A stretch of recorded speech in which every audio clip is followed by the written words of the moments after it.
So we have apologies from Councillor Erina and Councillor Scott. Someone can move and second those. Councillor Lola and Councillor Mike. All in favour? Aye. Okay, carried. Welcome Sharon on the screen this afternoon. Thanks for being here, Sharon. Yep. If you heard a pipe band play before, it wasn't your imagination. They're just outside my window up here. So Thanks, Sharon. Just put your hand up when you need to say anything. So we don't have anyone for public forum other than TAC, do we?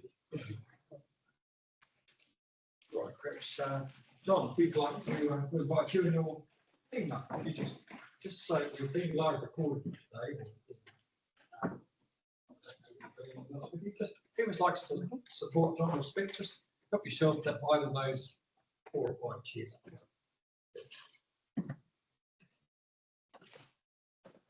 Just make yourself at home. We're reasonably informal as far as hearing what you have to say. We're only sort of got you sitting there so that we can camera can catch it.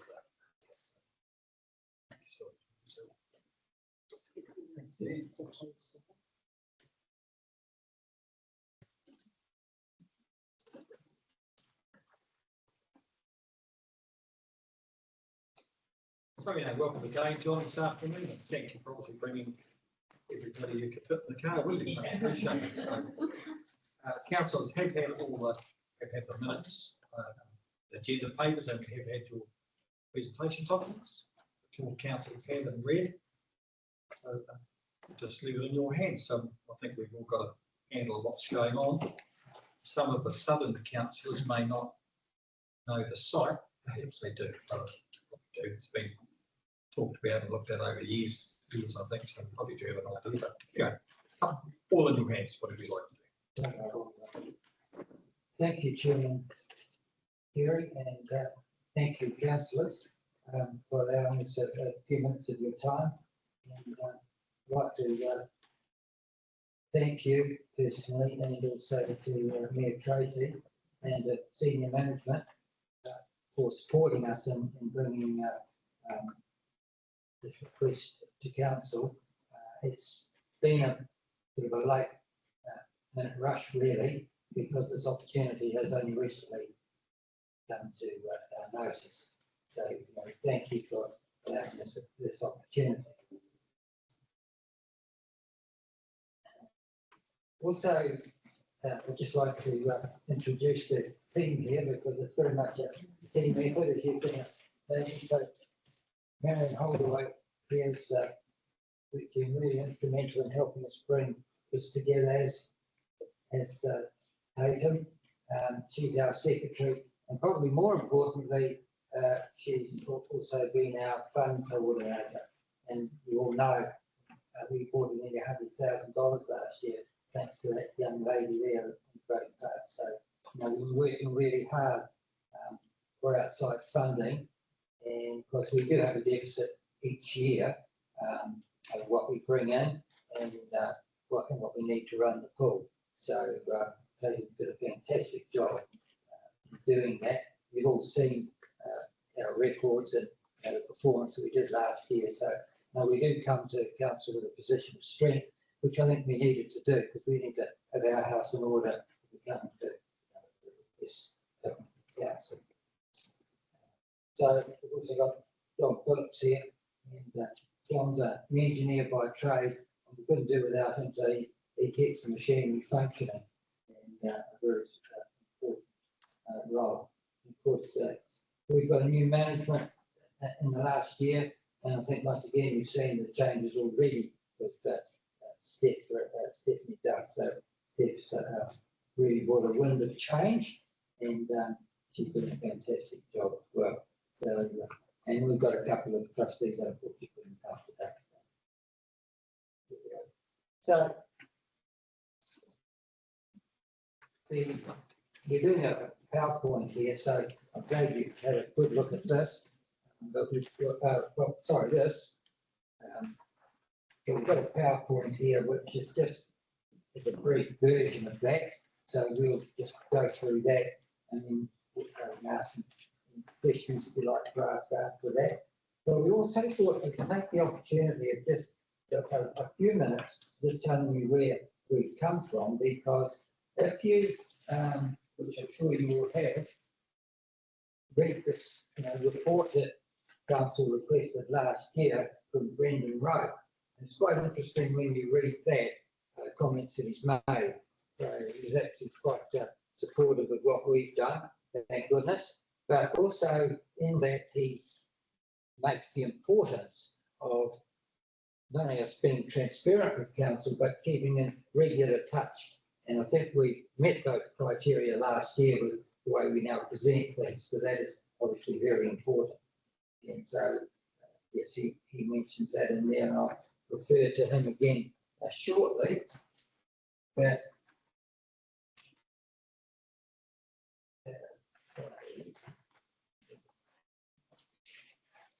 right. Perhaps ask my colleagues to help me on this on the way through. So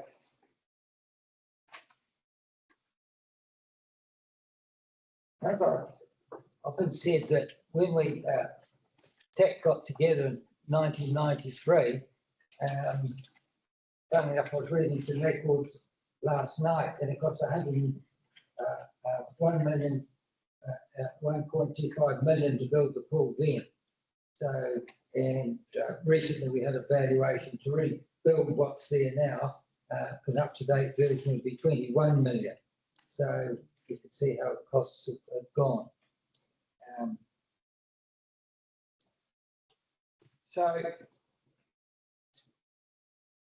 the big thing we've got at the moment is obviously our safety concerns. And we've got issues with the entrance visibility and the traffic control around the side of the pool area, which we'll come back to in a minute. But Brendan Rowe also made comments on that and the risks involved with people walking around the corner and cars going around there as well. So we've got this opportunity. It may only be a once in a lifetime to purchase this property because it's now on the market. It wasn't before, and as you know, Chairman Kerry, you tried often enough to try and acquire it, but luckily it's just, they've just, to be honest, decided to sell. And interestingly enough, I just want to bring to your attention also the Dave Allen report that was done in 2021, I think it was, from, instigated by council, and he was looking at all the pools at the parks in the district and what the needs were looking into the next 50 years.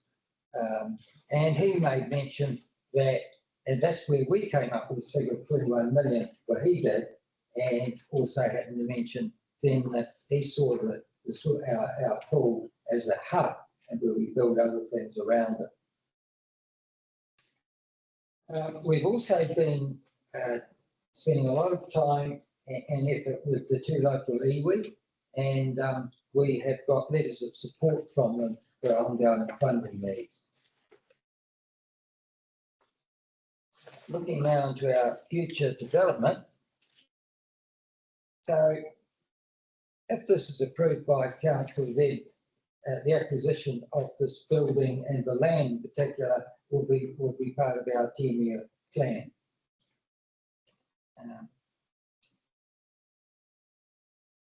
And along with that, what we realise is so important is that we've got to have an alignment with council's annual plan and its growth strategy. And so things like the plans that are there for the Upper Domain, the Anzac and Thor Lamison Memorial, basketball, skate parks. We're working in and aligning with council's plans for those. So then we come to the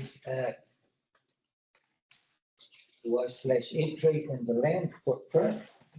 And I'm going to ask John Phillips to just speak on this and what's important that we acquire. John, you like to... Thanks very much, Vanessa. Yeah, of course, there's major issues. Secondly, we get one shot at this opportunity. The bottom right-hand corner there, you can see the congestion point. There's actually a bus park there, which is possibly should not be doing that. Itself is an issue, and that's simply because the schools don't like walking their kids from the road all the way up, so they bring the school bus right up, which then just creates even more congestion on the corner. But in their eyes, it's easier to get 40 kids off the bus and straight in the door than have to wrangle the 40 kids from the road all the way up the driveway and then into the door. But it's not a good situation. So you can see, then we're going to have people walking around the outside of here, and then we've got cars coming around as well. And it's just a recipe for disaster. Yesterday I was looking out the window here, and I saw a young guy in a car just tear around there, and if there'd been somebody coming, he would have bowled them. So, you know, we've got a pedestrian crossing here. We've also got a big mirror there for people to see. It doesn't seem to make any difference. We're still having these near misses. So, The other thing is many times we're parking on York Street, the car park's chock-a-block, especially when the cricketers start. The cricketers come through and take the prime parks and then walk through into the cricket pitch. There's issues from previous ground. The grass area, there's 2 old swimming pools there. We couldn't find any information from the council. I know where the pools are, but there was no documentation on the infill. Could be geotech issues there for future building, although I guess there's ways around it. Just write out a great big check and fix if we needed that land. So the car parks are a big issue. The shaded yellow area there is the late 50s to early 60s building. Apart from the very end one on the York Street end, the club rooms, that was a bit later. They're all uninsulated structures. We've got reports from 3 independent consultants on the condition of that. this is the latest bit built in the 70s, but all of this goes right back to the 60s. And we've had 3 reports, haven't we, John? Both say that they should be demolished. The footprint's incorrect for operational, especially for management as well. So we're relying heavily on lifeguards, on vision patrol, but really the more eyes the better. The last thing any trustee or management wants any major issue in that. Spreads like wildfire throughout New Zealand. We don't want it. Of course, it has to be asked, what are we going to do with the land? Car parks, we don't need it today. We don't need it tomorrow, but we're going to need it. Future development of that whole site. We've got plans in our 10-year plan for all sorts of things, for growth, potential. It's an important thing that I just believe we can't miss out on this. Just my 3D CAD printer at home wasn't working, but my pen has been working. So this is a view of it basically today, how it stands, really. Quite tight, heaps of lawn.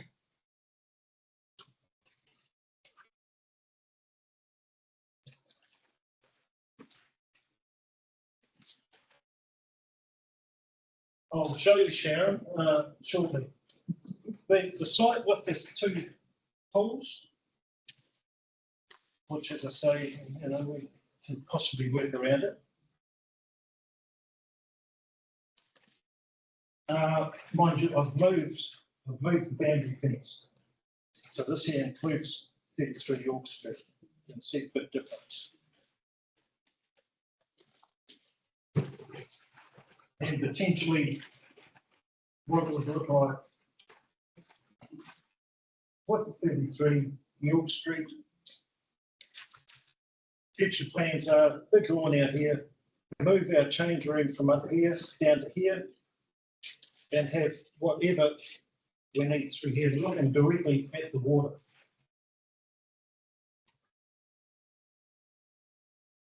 Maybe those could be in modular form, brought in on modular pieces and put together. This is all in our 10-year plan. I could see the office block, for example, risen up higher, so they're looking down through the whole complex. Where they are at the moment in the old yellow piece there, solely reliant on lifeguards and mums and dads. Mums and dads don't really think it's their responsibility to look at their kids. They like to look at their farm. So it puts a hell of a pressure on the true lifeguard to be parents have been made aware that the child is your responsibility. We're not babysitters, but the phone's pretty important. That's about all. Thanks, John. Mayor Tracy asked me how many car parks were here and how many car parks were out the front. Well, there's 35 altogether, of which 14 are here. So it actually doesn't make a hell of a lot of car parks. And when recently, for instance, we have there's a lot going on with the main, and lots of activities at the pool, you finish up parking right down the street. So actually, even now, we haven't got enough car parks. And what will happen when we expand here, because this is where we'll expand first, because it won't interrupt the running of the pool, to put the new changing rooms along here to start with. So then we'll lose 14 to start with. So actually, having these extra car parks is going to be important to us in the not too distant future. So just thought I'd mention that. Unless staff members are very quick in the morning and they're available staff members, pick up broken glass, beer bottles from the night before. Of course, the kids are running around bare feet. Doesn't really mean access to pool right up there, but it's just another thing we've got to get to.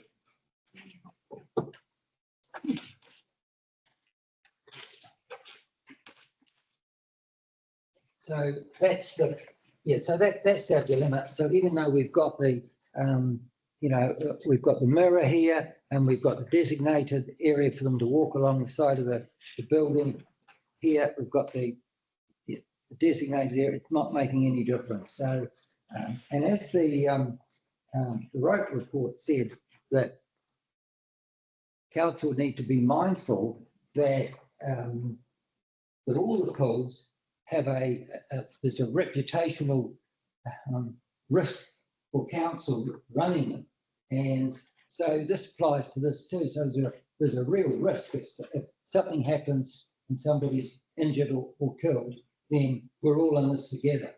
That's a reputational risk that council have as well as the trust. So this is another reason we've got a real health and safety problem here that we need to address right now, and we've got this once perhaps in a lifetime opportunity to address it, and it will make such a huge difference to the whole area. Future growth. Yeah. Now I'm not going to go into it. We've got an issue. We've got the long-term plan here, which you can see that we intend to implement over the next 10 years. But I think probably, Mr. Chairman, would be a good time to just canvass questions, and we can go from there. Thanks, John. Just a comment quickly before you start. I think councils do appreciate the change in management and the regular reports that taken centres, and so we do see a real lift in transparency and information coming through. So that is appreciated.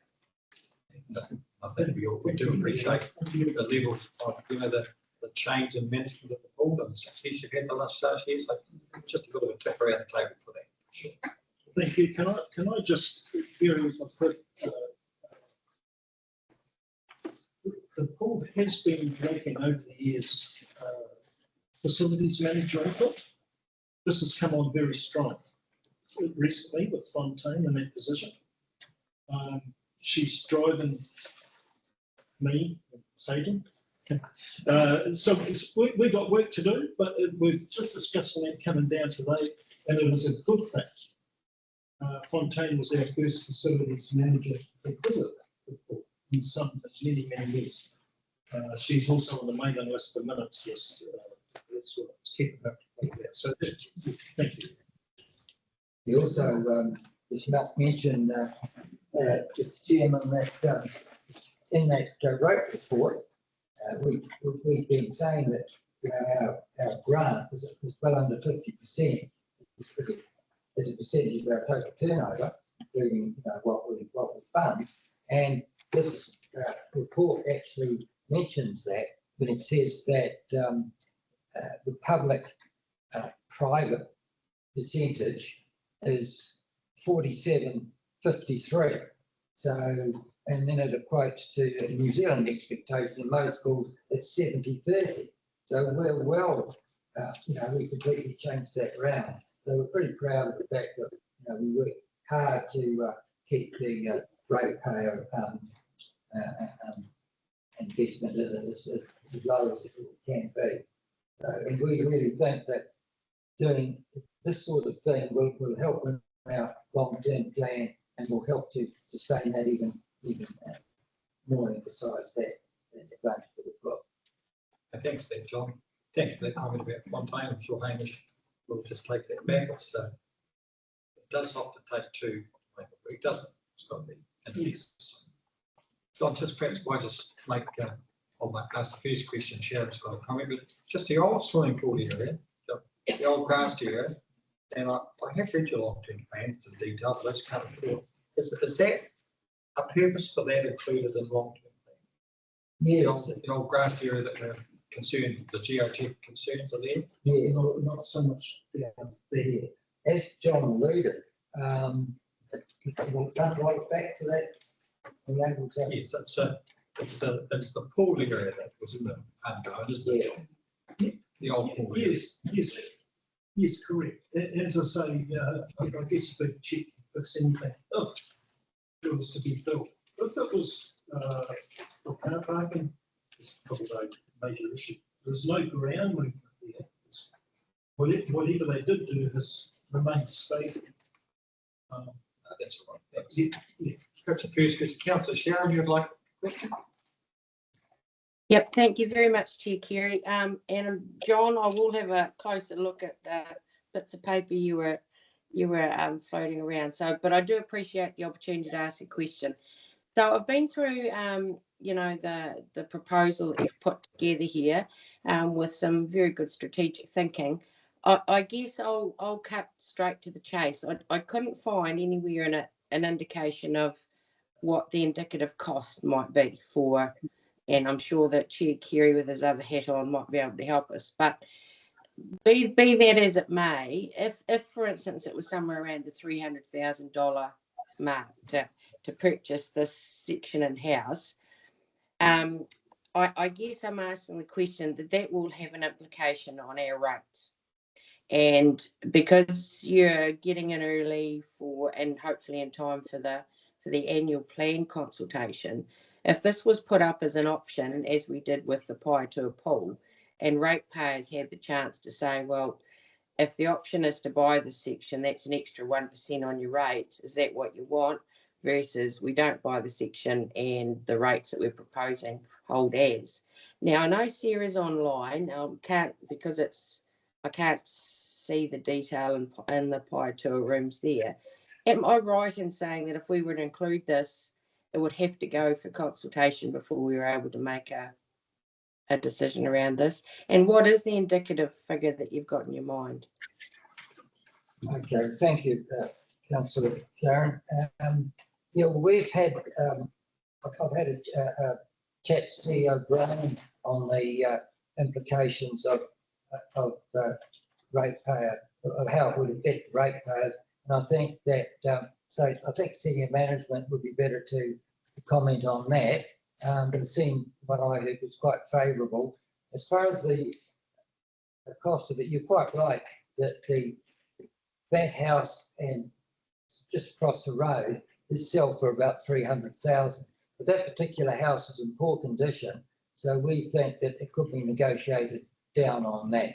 But that's sort of a ballpark figure, but it could be less than that. The value of the land on its own is about 160,000. I mean, the reason I picked out that figure through you, Chair Kerry, is that, you know, we have in our minds as councillors, John, that, you know, for $250,000 to $300,000, it's about 1% additional on a rate. So that's why I'm just signalling that if we were to put this as an option, as a consultation item in our annual plan, we would have to demonstrate to the ratepayers, if we go this way, you're looking at an extra 1%. If we don't go this way, you're looking at no change to what we're already proposing. So I'm just signalling there's still some steps in the process, but I was trying to get my head around what that indicative figure might be. So thank you for that insight. Do you want to make a bit of a comment there, Brian? Thanks. Yeah, just in terms of the process, and Councillor Sharon was correct, John has had this explained, is that should council want this to be in the annual plan, then staff will be directed to do some work around the costings and the implications of the rates. Then it will go to an annual plan workshop, and then a decision made, decided on whether or not it's included. As a consultation, will have to be a consultation item in the annual plan, and then we'll consult with the community. Then we'll do the submissions, then we'll do the deliberations, and then council will finally make a decision to adopt. In terms of how it would be funded, it would be a capital purchase. So either be debt funded, there is a property reserve, but I don't think there's anything available within that fund, so it's highly likely it would be CapEx, so capital funding through debt, and then it would be spread out, the payments of that over. Sarah may need to answer that, but it could be anywhere from 10 to 20 years, or even a shorter time frame. That the direct impact on rates will be, you know, you operate around that sort of 4%. It might be, you know, we work on about 40,000 per year for $1 million, so we'd work back from that. So there will be minimal impact on rates, but obviously the impact will be more on the debt and the debt that council carries. Thank you. I'll do the council's first, Chancellor, and then keep any questions. Okay, Councillor Nolan. Thank you for sharing your 10-year plan with us. I do have a few questions I would like to ask. When putting your 10-year plan together, whether you factored in the upcoming new addition of the indoor pool happening here in Paikea too, which means we will have 2 indoor complexes within the Taburoa district. And additionally, how would that growth that you say that's happening with White Splash be affected with the new pool happening here in the district? Because your plan is all about the growth, but you maybe lose some of your current customers to the new pool. Have you factored that in? Yeah, well, not particularly, because we don't see that as relevant with respect, because first of all, we need to refurbish what we've got, and we've got to update it. The whole part of the pool, we've got 3 reports here which say that it's not fit for purpose. When we built the complex initially, we simply couldn't afford to knock it down at the time, which we really wanted to do. So we've actually got a need to upgrade it anyway, regardless of the price to pool. So that's the first thing. Secondly,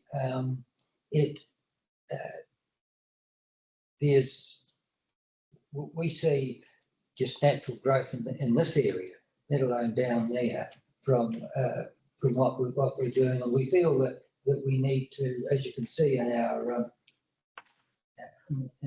plans here, that we see a need for if we want to increase the throughput through, which we obviously do, then adding things like a gym, we're not talking about a big gym, but just one that supports what we are doing there. And you see a lot of pools have got gyms, so they're good for training and recovery, supporting health outcomes. You know, we've got an aging population. We're having increasingly numbers of older people now walking up and down the pool. It's good for, you know, strengthening knees, joints, that sort of thing, and, you know, with mobility issues. And if we want to encourage sports people to come there, then we need things like gyms and saunas and spas. And so they work really well. I have a good look at other pools, and they increase the throughput by 25 to 35%. And simply now, there's not enough people just in the Danneberg area using it. And I say, then why don't you get down there? You know, I walk around the roads, there's precious people walking, let alone in the winter. Why aren't we getting in there? And so we're trying to encourage the doctor surgeries to get people down there and use it. So no, we don't need to worry about what happens in Priory too. We've got enough people just in our area that need to be using it, and we need to encourage them to use it. So Can I just add to that, Councillor, that we spent quite some time at the table, and we wish Paitoa very well with their plan for the pool. We really did. The distance is just out of reach for mums and dads to comfortably drive to Danny. Paitoa, what I say is, what does Danny do without a pool? If Paitoa can pull it off, good stuff, good going. We haven't swept that under the carpet. Your question was, have we considered what we're doing because of what Paitoa is doing? Is that a fair? No, I think mine is more like, because in your report you said how many people are actually coming through the door, which is awesome, honestly. But could the impact of the new pool being within the Whangarei district reduce the numbers coming through the door? No, it will not. No, so we're hitting And that. so we're concerned with that as, you know, as a, you know, possible. It's increased through. And it's increasing. I maybe reframe the question a little bit. Are there many people from Paitoa that come to us last year? Well, I have a couple. That's what I thought I was alluding to. I had a couple down here the other day, and there was a woman sitting by herself, and she said she loves coming to Denver with her grandchildren. She just moved up here from Marston to her son's farm. So, but is she doing that because there is no other pool? Yeah, possibly. I think If there was a pool here, would she be driving to Denver? possibly not, and that's what I'm saying. That's where it might affect. Yeah. So it's not by your local people, but people from here that were going, not going.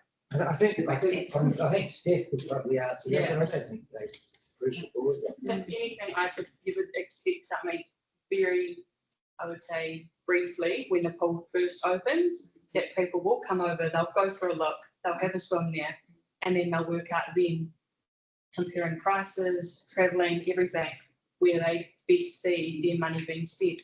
And we've run a swim school for how many years, and that's probably where most of our Paitoa people come for, our swim school. And it's whether they will change immediately because it's easier here, or whether they will want to see their kids continue through with the instructors that they've known and see trained and seen the development that they've enjoyed. Because if they didn't enjoy it, they wouldn't be coming over.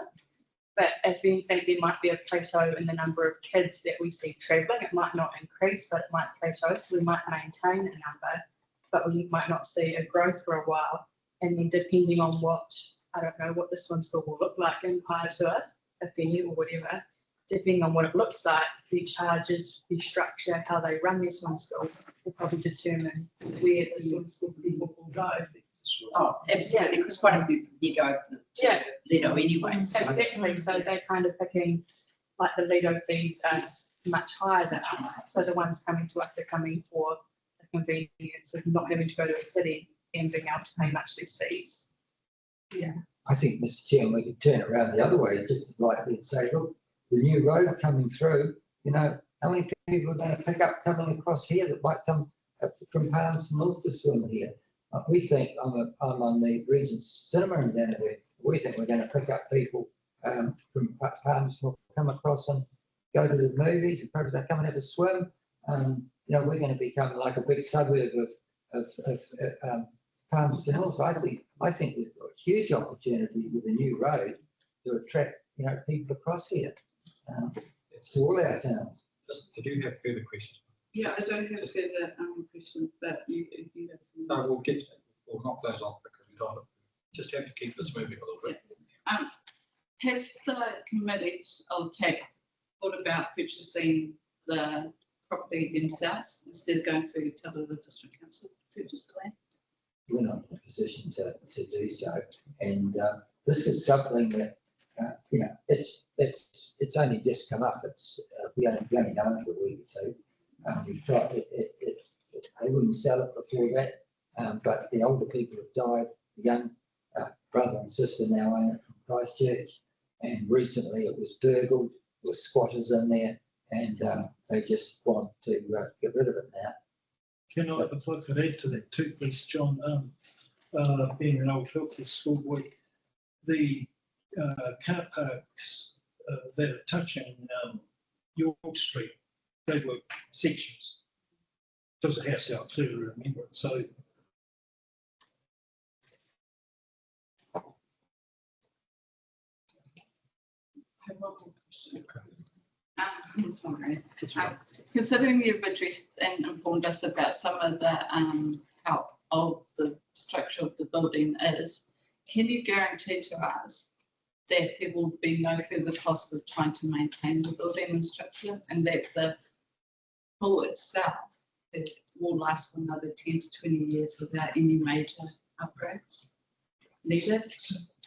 yeah, so the yearly warrant for this does not cover that superstructure.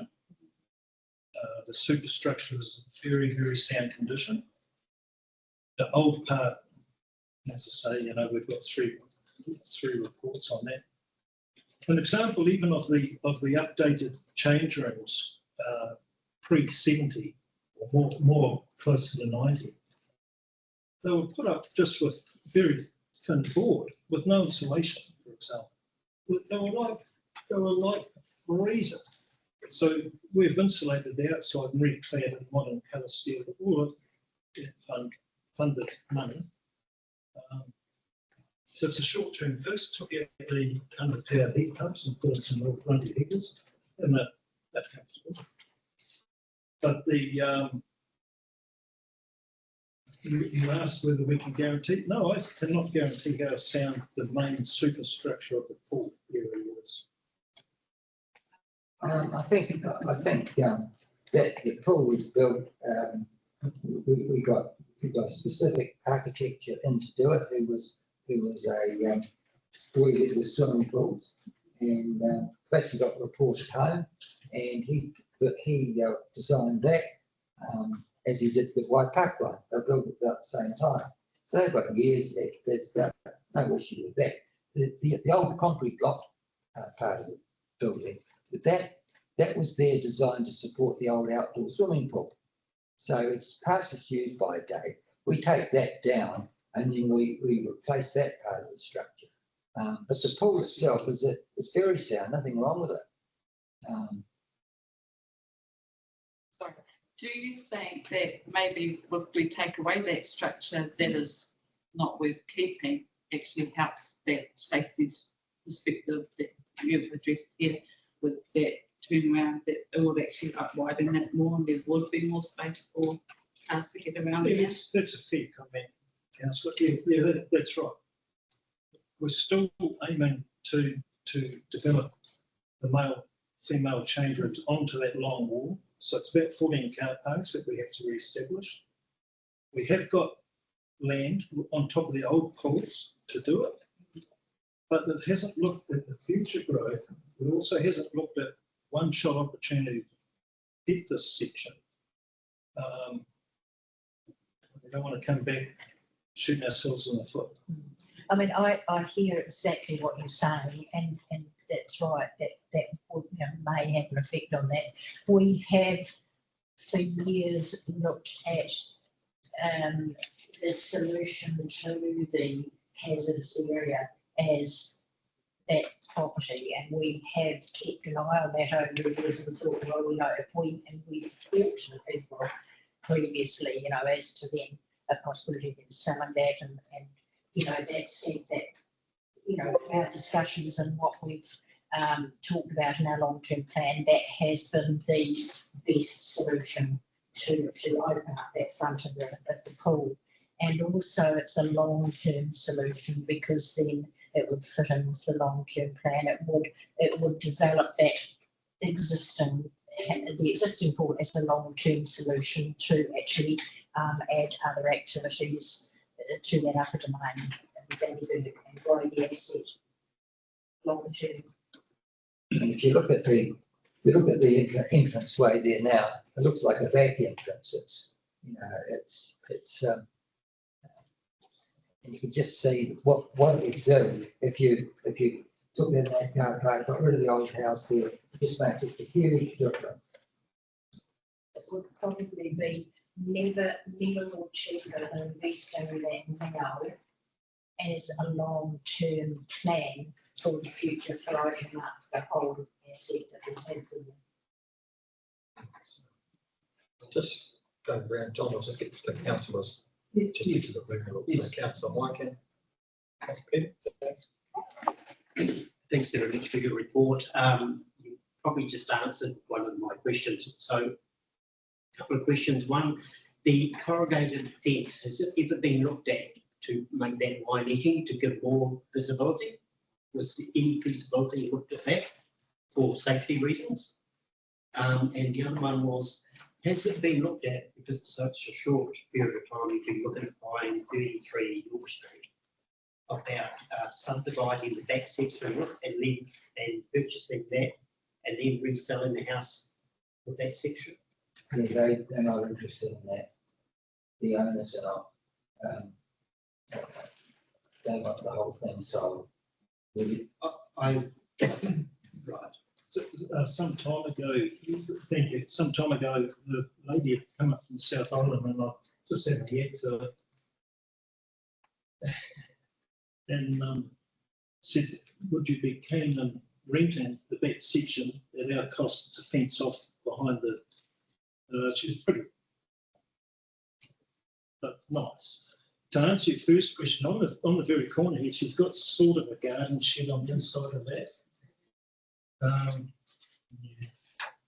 I don't think it would be anyone's preference to have niche fence for our benefit, if I was being honest. I don't think anyone would want to have a mesh fence for our benefit. Eventually have to look at car park that's for them. Yeah. Days a week, running 5 a.m. for 7 Mhm. Thanks, councillor Peter. Yeah, thanks. My apologies for being late, by the way. I had a trip to Dandenong. Oh, Never mind. John, I mean, on the face of it, it makes perfect sense. If there's the opportunities there, you know, grab it, so to speak. But as you've heard, it's not quite as simple as that in terms of who's going to pay for it. But one question, what's your top priority at the moment? You talk about a gym and the need for a gym and the effect that a gym would have on overall growth and use of the whole facility. Is that your top priority? No, top priority, what we're funding for initially is a splash pad. And that's because we went out to the community and found out that that's what they wanted. And so we've already started funding for that. Yeah, so we went out to public said Dandenong doesn't have a lot for people to do, for kids to do. There's not a lot to do in Dandenong. There's a pool, but our pool's very simple, very basic, and it's always going to be without spending millions. So we looked at our complex and worked out what could we do to try and create more fun in the building without spending millions. And we worked out we could get some new inflatable toys, which we did. We managed to get funding straight away for inflatable toys, which solved the fun problem in the big pool. Now we have inflatable toys out every weekend. We've got big balls, we've got rings, just like what Lido do. When we looked at our little pool, which is a harder scenario to try and solve. We got a professional opinion about what could be on offer in our complex, something we could do real soon and something that wasn't going to cost us millions. And they looked at our beach area and they said, could we convert this? Would it be an option for you guys to convert this into a all ages beach area, a splash pad area? And I said, I didn't know that was possible myself, but if that's possible, that's done. So they went away, drew it up for us, and that is what our immediate response to what our public asked for us. They wanted to see more fun. So we've done what we can do with the big pool, with inflatables and stuff. We're working on the more fun for our little kids. But the issue we have is the safety of getting the people in and out of the pool through the car park. When we have school turn up with their 50 kids at a time, there's almost always an issue with the kids getting up and down the driveway and out of the bus. And we just feel like it's a matter of time before one of these kids just runs out or a car comes flying around the corner. And it's not good that people drive like that, but we can only do what we can do. And we think that if the driveway was a lot wider, we could mitigate this much, much better than what we can do at the moment with the mirror and the yellow line. So, yeah. Just from the public graph, you're 52% screaming out for the splash pad. Amongst some. The second biggest thing, councillor, would be in our plan is to reduce the power bill through a hot water system.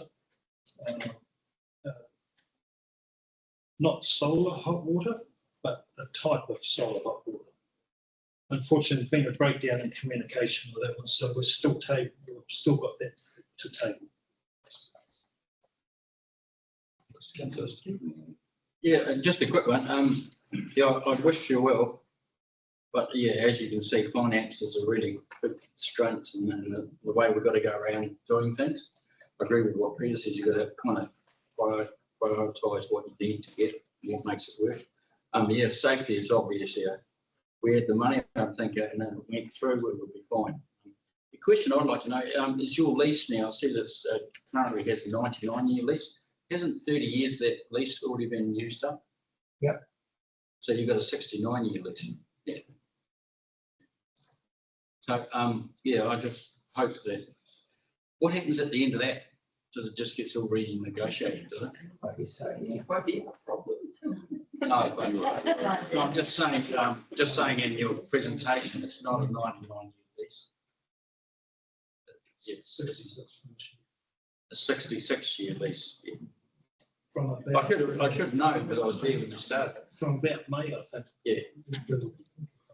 We did have some trouble, well, there was a conflict of opinion almost because I knew we'd signed the thing, but we all we could find was a lease unsigned.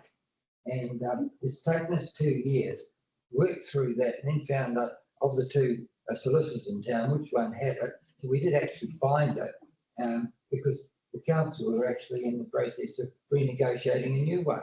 So we found that, and we had our service agreement to sort out. So it's actually taken us a couple of years to work through our service agreement and this. At the same time, we've changed our management, changed our systems, as you've seen in the last 12 months. So we're in a much stronger position now to start looking at, where we're going. So we had to get that in place first. And also with the development of our 10-year plan, we are looking at increasing revenue, and that will increase the footprint. Then that means the increased risk of the support. Thanks very much, John. I think we'll probably need to move on to the rest of the agenda, but you have any questions? Yeah, I think it'd be good to get something more dates that we can get a workshop on. My understanding, so with the land acquisition, council would still own land and that would become part of your lease. But when we normally purchase land, something about the account supply that comes from the general purposes fund. So that we're looking at purchasing land there.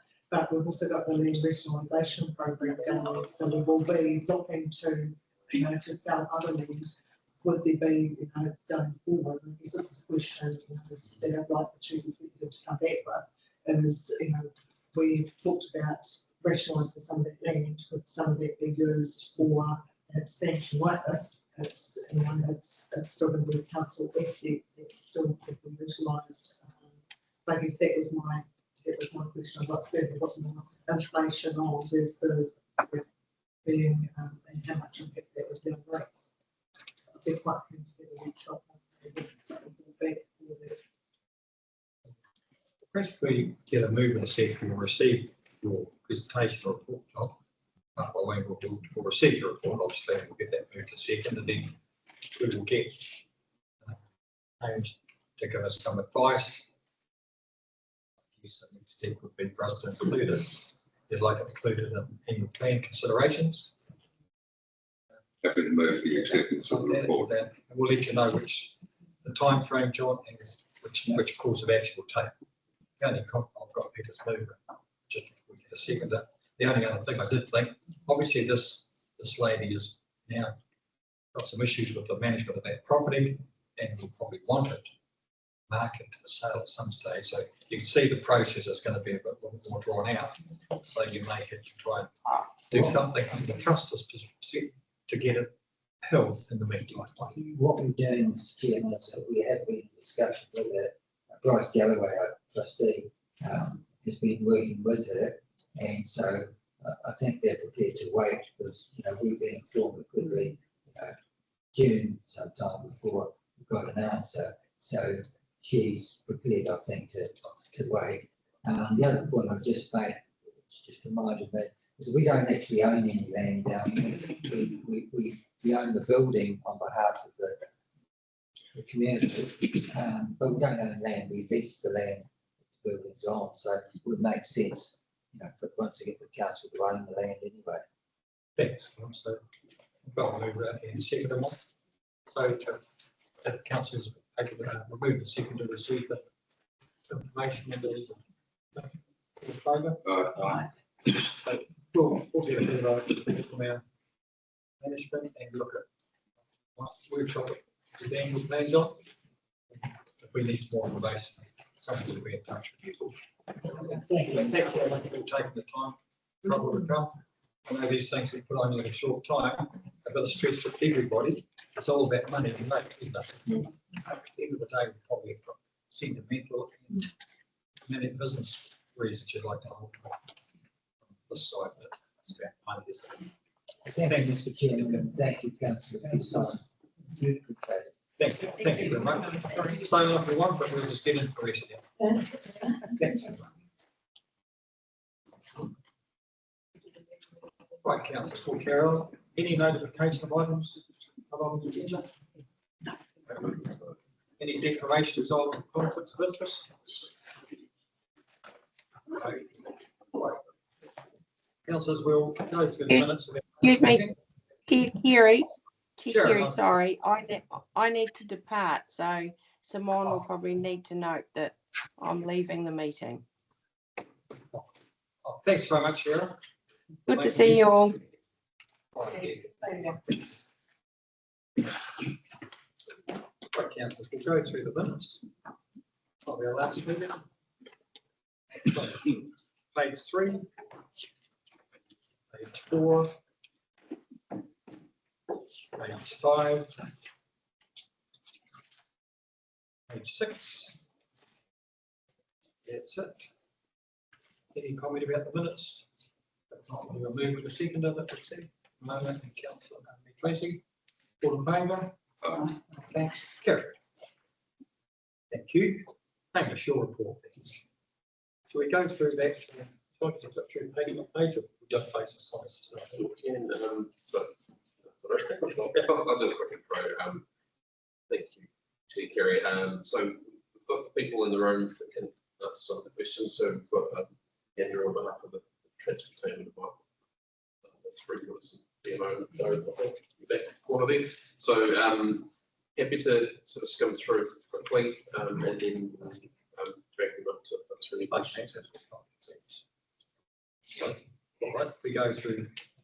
We'll go through page by page, and page my page 7. I'll go through the paragraphs. Paragraph 3, transport. Transport. 3.2. Football.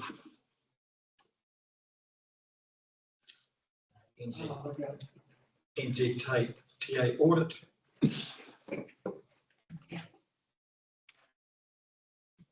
We'll go through 3.3. Good. Councillor Peter and Tracy. Peter?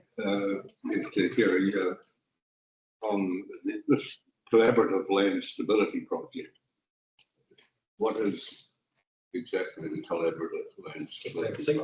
Sorry. I think it's planting roadside trees or something, is it? Where is it?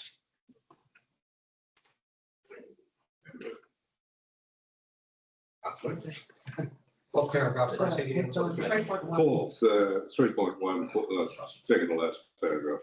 Thank you. So, yeah, the land stability project is the project we started exploring probably about a year and a half ago now, where we started planning unstable roadside slopes in conjunction with Horizon 3 Council and MSD. This, we did a trial site out on Sargent's Hill out near Wimbledon, which proved successful in terms of we actually got MSD and Horizon to fund the complete lot of it. And this is expanding the project out further now to capture more areas of unstable land.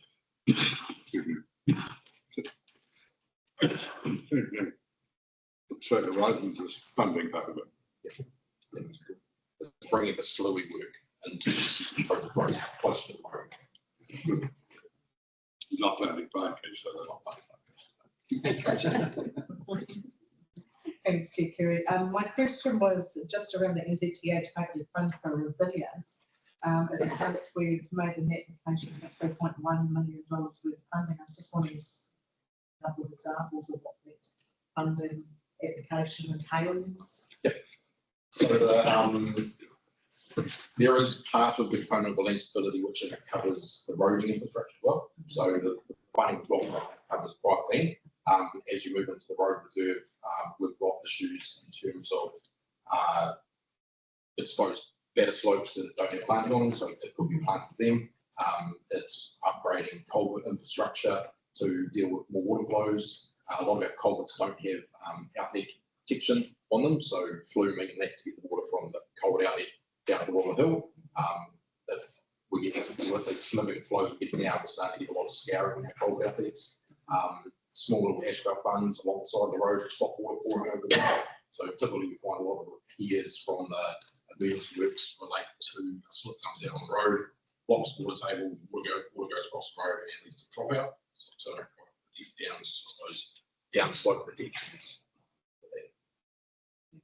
Could I just follow up? Kerry, the bulk of that application work, is that out in the cyclone impacted areas, or is that? So a little bit of a part as well as we worked with our NRCP bid, we didn't get the funding for the drainage renewals, which covered basically a lot of the upgrade of culvert infrastructure to increase capacity. So we've used this as a way to also present that in another. Thanks. Right, so we're going to 3.3. Oh, sorry.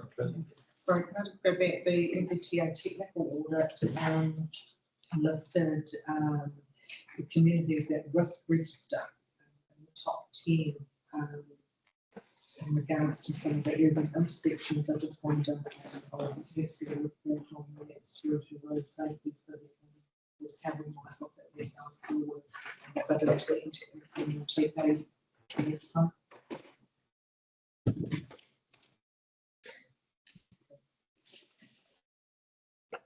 That will be a national register as well.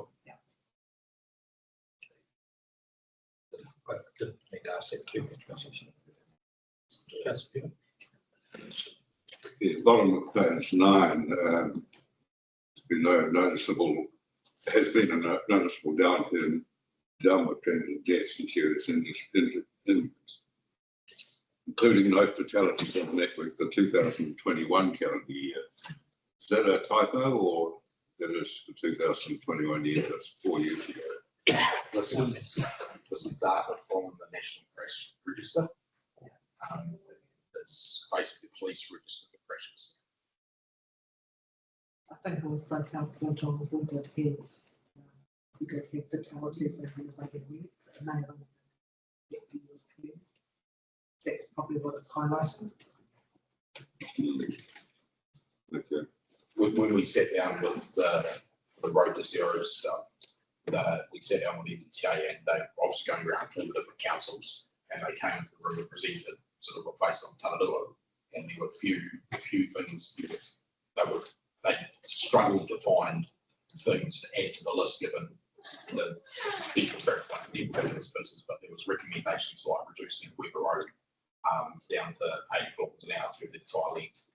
The two intersections that were operated in Danny, for example, were the only ones that flagged in the intersection register for them due to the crashes that were involved in them, and they've been treated subsequently last one. I understand that because of the low traffic flows, if we have 1 or 2 crashes, then the ratio of the amount of traffic per crash looks quite high. So that's how we end up with registers like that. But they didn't affect the collective risk of the whole system. So I'll just go back to the page easier, so. Look at that. Yep. I'll go page 10. So just on page 10 in customer requests, we've got of the CRM, 38% being resolved and 33% required no action, but you've still got sort of 29% sitting there. Are those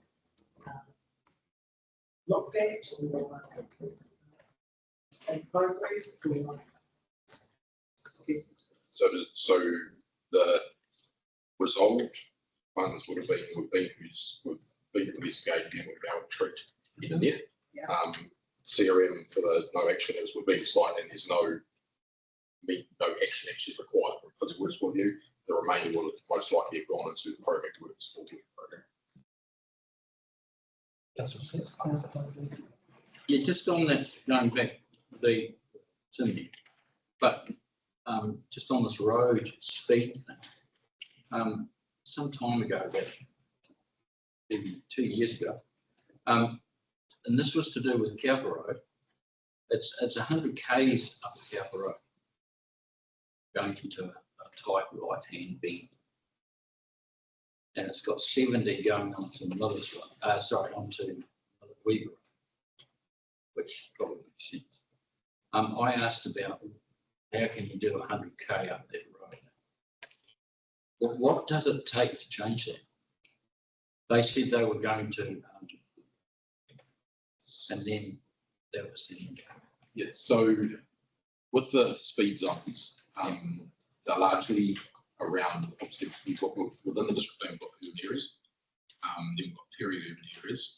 The peri-urban areas are typically the ones that we have reduced speed on them.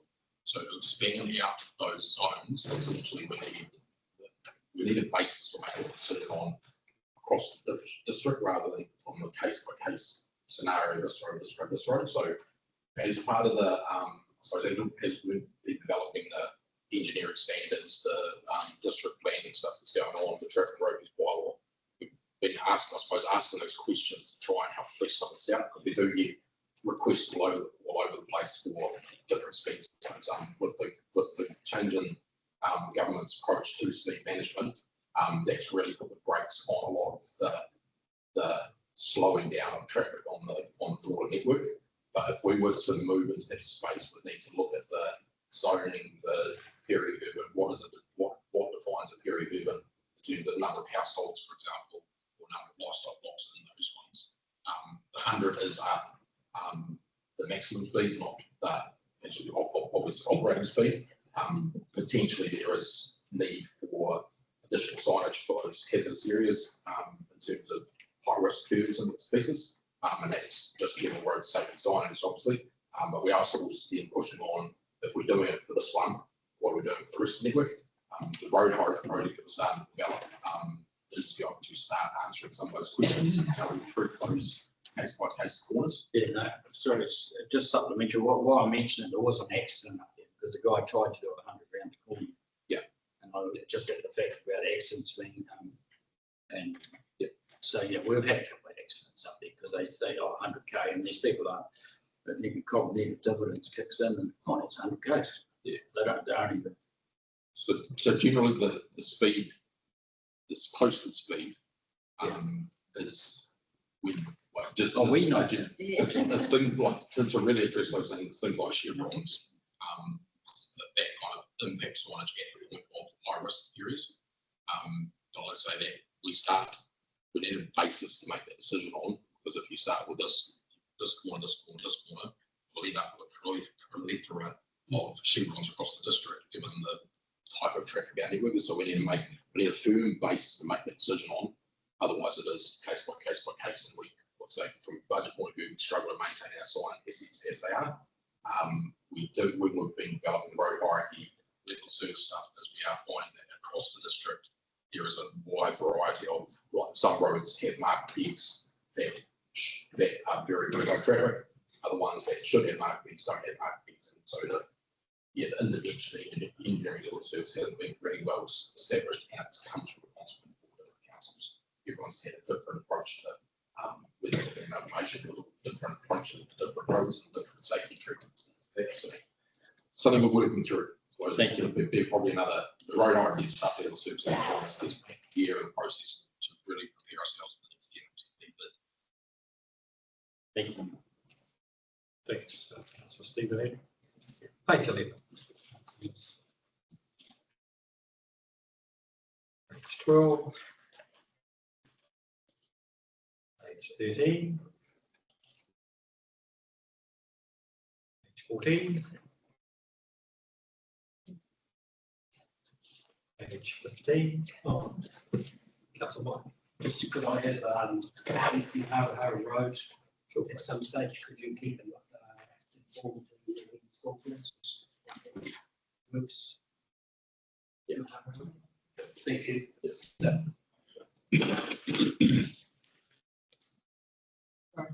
Sorry, Chair, can I just get a reminder of the emergency works delivery, where it was the culvert, needed to be replaced on the town road, was that stuff from Gabrielle, or was that just, That was the focus. was that Last year.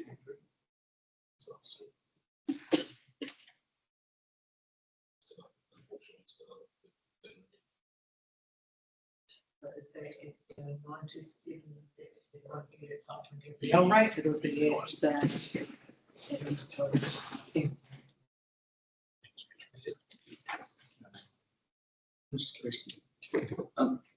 Through you, Chair Kerry, on the routine maintenance, what percentage of any of that was vandalism?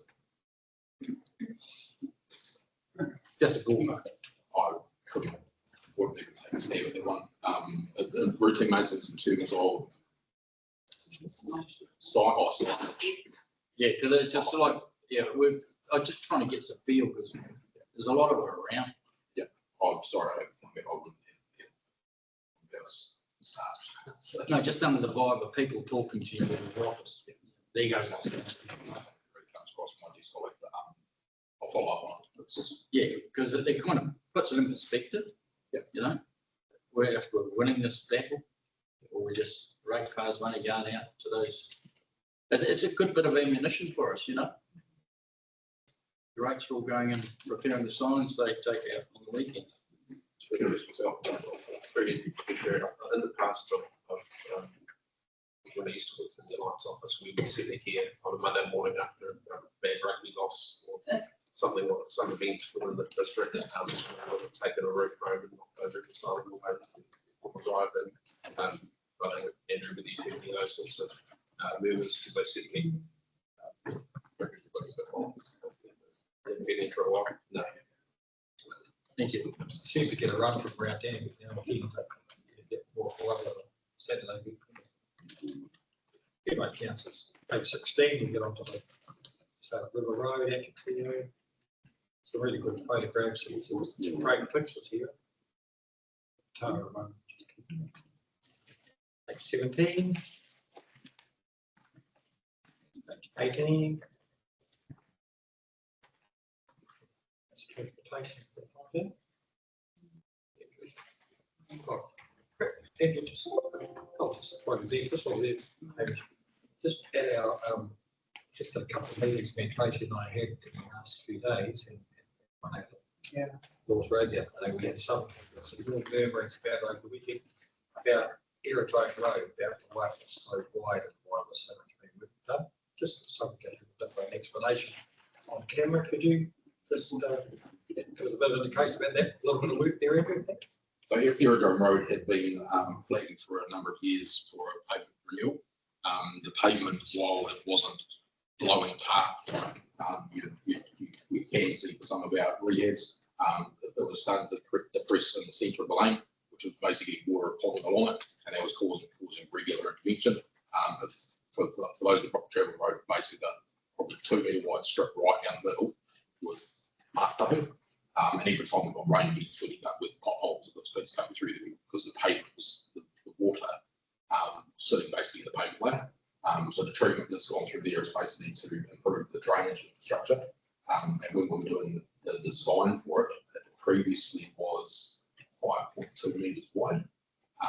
The new design, the design standard for that level of traffic goes up to 6 metres wide. So we built it to the current design standards for that level of traffic. That's probably why it has a perception. Perfect. Yes, thanks very much, Andrew. Thanks. We knew to do an explanation. Standard. Page 18, sorry, 19 on to Three Waters. Thanks very much, Andrew. Right. Just go through those councillors, page 19.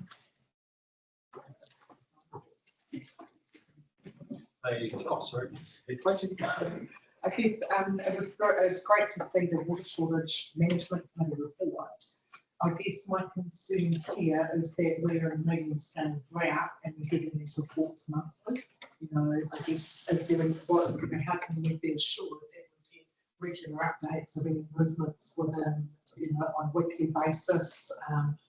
Things can change very quickly and there is no rain forecast. So just a bit concerned that these are a monthly report given the serious state.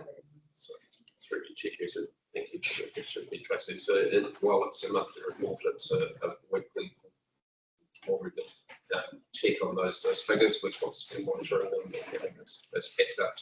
Where there's a change, we're sort of putting information out, but when things are still under control, we can put information out there.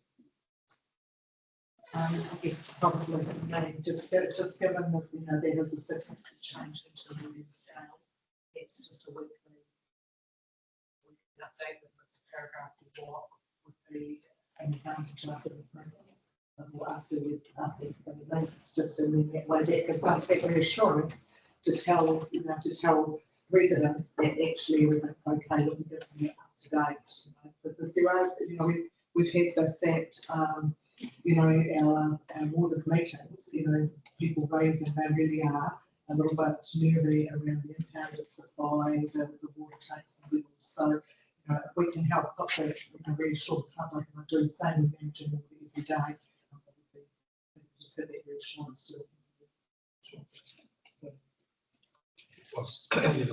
that was raised last night. yeah. How are we going with the dam and restrictions? So I just have one more, Chair, just on this one. I see the water demand use is reduced by 17%, but that was the usage that was started to be continued over the consent. Is that reduction of 17%, does that take it down below the consented water tank that we were to move to 50 cubic meters?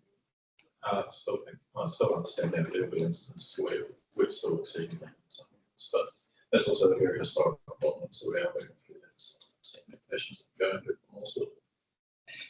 So you're going through another consent application for the road tank? No, it's still there at the moment for the board, so we're not looking at increasing.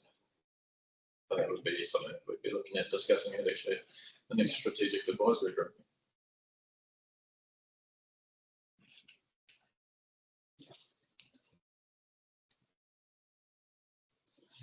Right. So page 20, down to council supply. That's very good, thank you. And it's there, it's correct there. Page 22.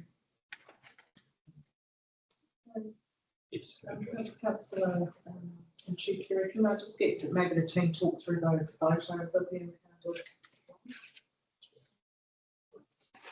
Yeah, for sure. So part of this update in there was just really just to show you sort of the work that had happened with the dive repair and what we're looking at doing.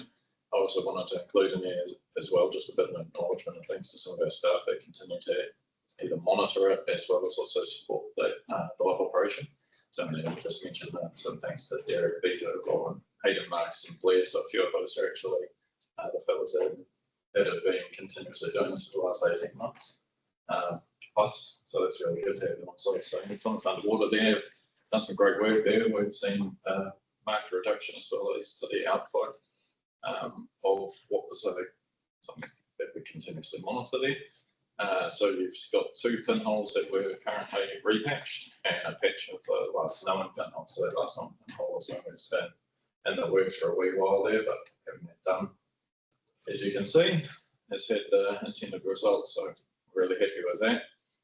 And the permanent markings there, those PVC pipings, what that means is that you can actually see that on our sonar readings. So that means that if you have a look at it, instead of us just having a look at, say, trying to find the chalk, it means that that will be a raised feature and we can see whether or not that sort of moved, that will alter the depression of this sort of different angle. So that's the intention behind those. That's the reason for putting the PVC pipe. Yeah, so because like before the chalk disappeared in some of the sediment, so having those there means that we can have a good view on it. Councillor Steve, Councillor White. So yeah, no, that's great. That would also add strength to that hole because, like, if you put your hand over a hole on a bathtub, it sucked down, doesn't it? And imagine the weight of that, whatever it is. It's a litre is a kilogram of weight. And if it's going out at 2.5 seconds of 2.5 litres a second, would pull your hand in there, wouldn't it? Definitely. And I just see the way they patched it with that on top. It gives it like your backbone in your back. That's right, like your spine. Too, like an added feature. Is that part of it too, or is it just purely for marking? That was purely for marking. That's not with a loss of That was across. Yeah, it was across. No, but as the hole gets bigger, you know what I'm saying? Holes only get bigger. Yeah. No, I just wonder if that was part of the science that was also involved. Not that I'm aware of, but Okay, thanks. that's all right. So just to be clear, that hole has been patched up, so there will be no loss of water there. And I think it's a great initiative to put that marker, that PVC. on the frame. Thank you. It's just that means we can monitor it now. So rather than having to bring someone in. Go to page 22. I'll just ask Hamish and Mike, it's just regarding the water intake actually. Because one of the paragraphs mentions anecdotal evidence of slips on the catchment. So for many, many years, we've been concerned about what the hell's happening up there. That's the first time, such as lots of reasons we put in people, we've done lots of work to work out what's happening with the intake. So that's the first time I've heard about slips in the catchment causing it. But is this, because it goes back a single test, that's in 2023. But have we sort of got any evidence of what was causing problems with the intake cylinder system? Is there any evidence about that? So I think it's sort of referring to further up the catchment, so up in the hills, where there's been logging and that sort of thing, there's been debris come down and take slips with it. So we have that in the past, and that's why it gets to it very quickly. Beatrice, I did have some complaints from about the planting of trees further up. What it might do to the catchment at some stage, maybe as a state to occur, perhaps. Anyway, Councillor Peter and Tracy. Thanks, Kerry. This clarifier or pre-treatment clarifier, I was under the impression that we made a decision some time ago to go ahead and do that, to get it clarified in place in the event that the dam had to be emptied and we get high turbidity in the stream when we're taking it. We're now about 3 years down the track and we're still just getting guys to have a look at different types of clarifiers and make their suggestions. Seems an inordinate amount of time to do something fairly basic. I know there are probably different types of clarifiers, but when are we going to get it? So I unfortunately, sorry, I cannot answer what was done a few years ago. But before my time, but going through some of these things here, one part that I am tracking was that we were looking at doing a deployable membrane pre-treatment solution. So I understand that that was one of the things that was agreed on at that price tag here of about $3.2 million. One of the things that I am aware of those that getting into those now is that you do have those two sort of options as to being a clarified membrane plant. So one of the parts there that just I tried to allude to is that you've got peak turbidity of 132 NTU that we need to look at trying to treat. What we needed to understand though is that we need to make sure we get a sample point at what we would look at as a peak event there. The event that I've just taken a picture of in there shows the state of the river, but what we just had back is actually that came back at about 251 NTU. So I've got the report come through just last night as to how that looks for us, but what we were able to do was actually, from our jar tests that we've conducted as of Thursday last week, that actually we were able to successfully treat out 98% of that down to less than 5 NTU. Our current plant treats out to 10, so that is definitely something that we have to look at and consider going forward. We're now in the process, we will be anyway of putting that forward. We'll then have to start looking at getting specification drawn up for this clarifier. But it definitely looks like it's our best option going forward. It is a cheaper solution than a membrane plant, and it's also not only cheaper for it to be put in upfront, it's also cheaper operational.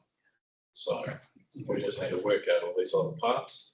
But we're quite confident now, especially following that. But to us, that was a $1 million question. It seems like we've got a $1 million answer. So. When do you think we'll have it? We can go through specification designs. We'll have to go to market. We'll have to tender through there. We'll have to have some contract negotiations. But I mean, if we were to, we wouldn't be looking at installing anything in the winter months. So it should be at least, next calendar year. And would this be portable? If we were to put it in as portable, it would have to be another form of a discussion if we wanted it to be portable. I think it will be cheaper if it wasn't. We did discuss at one point that when we were doubtful about the dam and the impoundment flow and so on, that we could buy one and then sell it later on if we needed to or wanted to. That's why I asked whether it's portable or not. So through the chair, yes, that was our original plan to invest in the portable for those very reasons. We brought back another paper after that to say actually looking at the costs of the portable versus the one that was built, it's far easier and cheaper to extend the current one. The reality is that this will be here forever and it will be needed probably as a built-in resilience to the actual impounded supply. So you might end up with both impounded supply and resilience, but it will actually provide another level of protection for Dannyburg. The information we received for the last report, that it would be a far easier solution. And there are a range of options with those ones as well. So that decision was made in a previous council meeting not to go. And I do recall roughly that discussion, but okay. That clarifies it for me. Thanks, Chief Kerry. With the look of the big break, if we could have that, do work and have that in place for next summer, as it was needed. My question was just around the potential slip. I mean, we haven't looked at that since 2023. And I guess the last time we had challenges with slip material in the water supply was in Ekahuna, and there were a lot of reports coming through saying it was from some forestry. Have we looked to see, done further work to see where that slip might be and how much, whether somebody is logging up in that area, or do we think that it's a natural slip up in the lower range? Or is there any more information? I mean, it's just quite a while for that one to pop back up again. To the slopes primary course there was to just keep on what I was doing, trying to get kilometres and things so that we can have that sample taken at that point. So that will determine whether or not we can filter out whatever is potentially happening. But that catchment is very large, so we have to do quite a bit of it. Essentially a bit of a flyover or something we can have a look through, because it does filter down and a huge amount up there. So if that's not a good look at it. Yeah, first of all, great work here, Mark. Just a simple question. We've been talking, especially it came up the other night at the consultations, really, or hearing.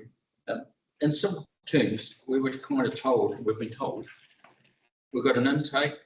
Have we got it, in the SCADA, this is going to information. So you should be able to walk in there, you'll get a reading off an electronic device that will tell you X amount of water is going in. Then it arrives at the dam. There must be another level device there, flow device that tells you what's going in. So those two figures, the bit that's in between that's missing is obviously going somewhere else, i.e. to non-metered people. And then dam out, must be another meter, flow meter. Then town in, must be another flow meter.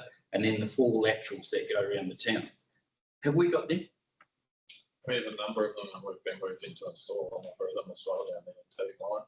They have been installed, so now it's a position now of actually just getting the data in, and then we'll follow up on that sort of report so we can understand that picture. But yes, to answer some of the question as well, there's a couple of parts in there. So the balancing is done every day as well. So on the power supply, we do a technical data review of that as well. Yeah, so there's been a lot that's gone into place. We do have a few other areas where we need to install other meters, in particular between like impound and into reservoir and some of the other instances on the way into town. But the work has been progressing steadily from those sorts of work. Supplementary, yeah, because I appreciate that, because we were kind of, I don't know, way before your time, that we were going to get told a bit more, because we could go out there and have a look at ourselves. But yeah, it's probably going back to me, Tracy's comment about this. Not that we can't change, we're going to work, but this treating idea is really great, because like as you know, Alliance retreats their water because they get it. So they've got to get it down below 0.1 to feed there. They've got their own treatment plant. So yeah, I'm just thinking, is it 50 or I don't want exact science, but is it, how far along that road are we with this SCADA and information? Are we 50% along the road? SCADA and information. Got a bit of an update on that one as well, so we can have a look at that. But can we just for our own mind, because people ask us all the time, because it's been happening for a little while now. Yeah, I'll be able to do something along those lines, but I'll just have to go back and sit down and go through it all with them and be able to come back with a rough estimate of progress on that one. Thank you, Mark. Thanks, Chico. Just on the balancing, Mike, are the water losses improving within David and the other towns?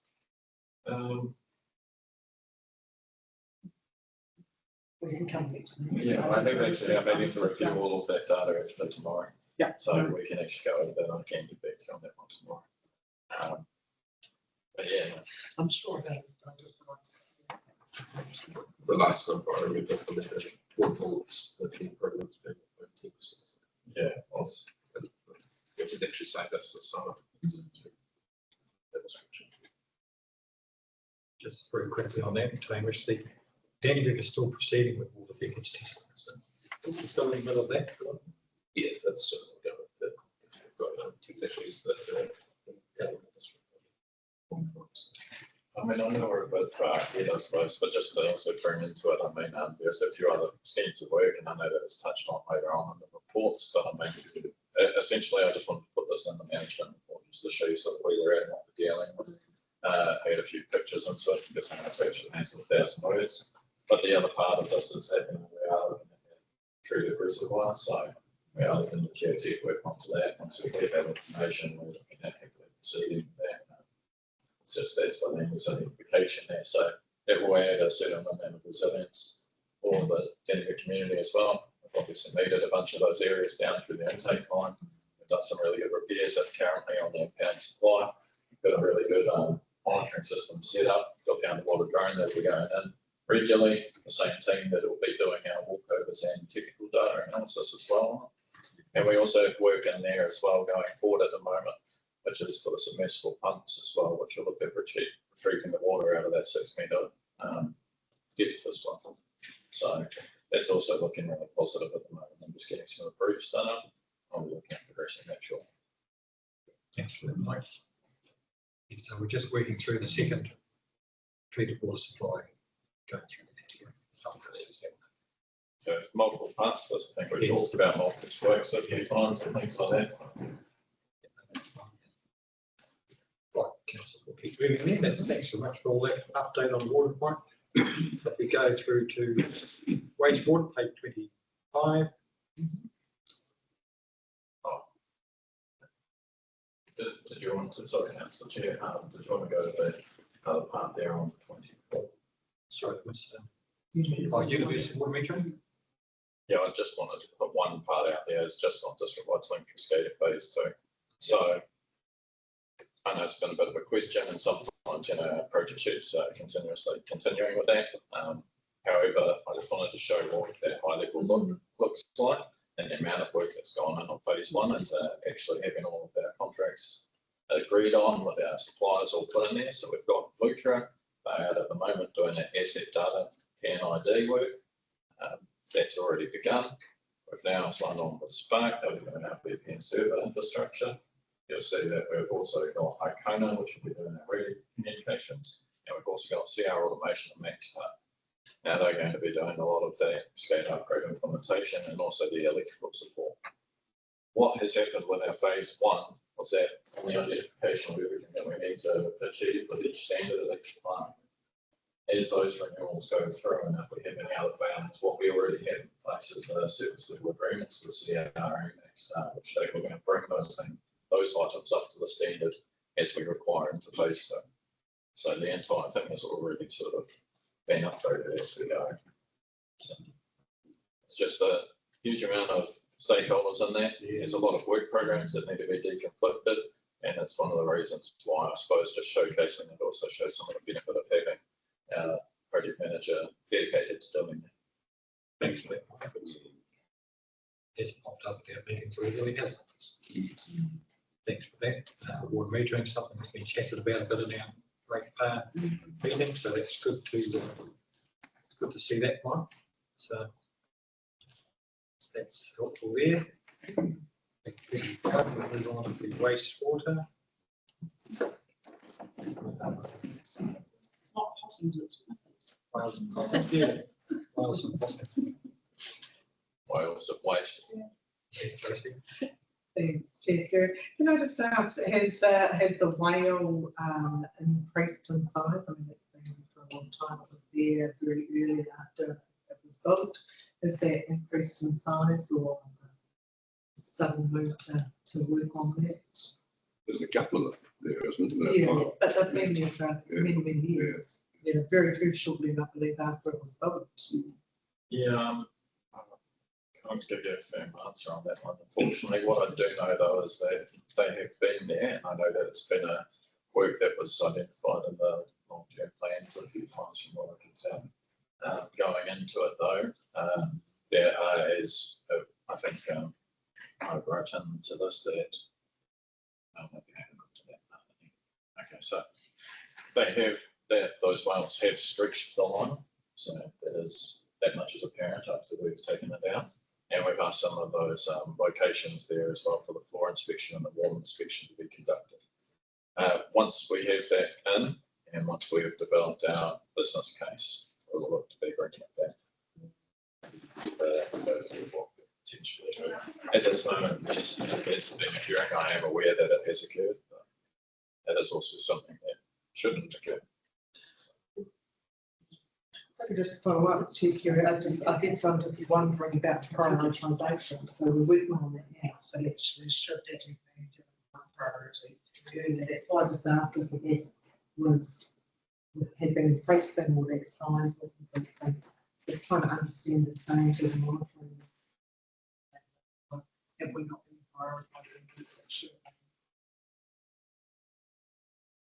It's a little bit hard for us, I suppose, to talk to the decisions made right to it, taken over, but certainly it's a risk having that occurring, so it's a difficult management here. So. What's the risk? If it breaks, if it gets underneath the line of the road, the material underneath it, with risk of spillage, if it breaks, it's quite close to water, that sort of thing. So we've got to maintain the integrity of that system. It seems me, I guess, that hasn't been made. I guess that's where. Yeah, I'm just. Yeah. So, Because you're not used to New Plymouth people. I don't think they'd like Shoot to the die. while, shoot the while, let the gas go. And then patch the hole when it's drops out again. Even for them, this thing, they won't drive it. I'm guessing that would be one of those ones. Still got 22 councillor jobs. It is certainly different though. I mean, we are talking wastewater, so Yeah. yeah, we don't want to have any leaks of waste.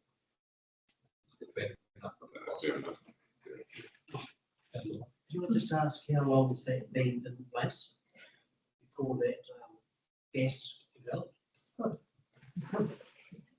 Pretty sure I saw it was very shortly after the liner was put in. The liner was replaced in 2016. And, Guarantee from the manufacturers? I think my understanding was it was methane previous. So just as soon as I put that into that report as to what those investigations come back with. That'd be good. Waiting to see something from leather. Yeah, geotextile base mate. Right, that's just face pretty slick, we'll keep the sludge. Solid waste.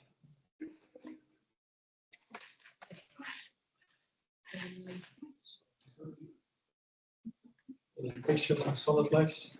Just on the sludge management, I just wondered, we're determining if composting is a viable course of action. How are we doing that, looking at that determination or process?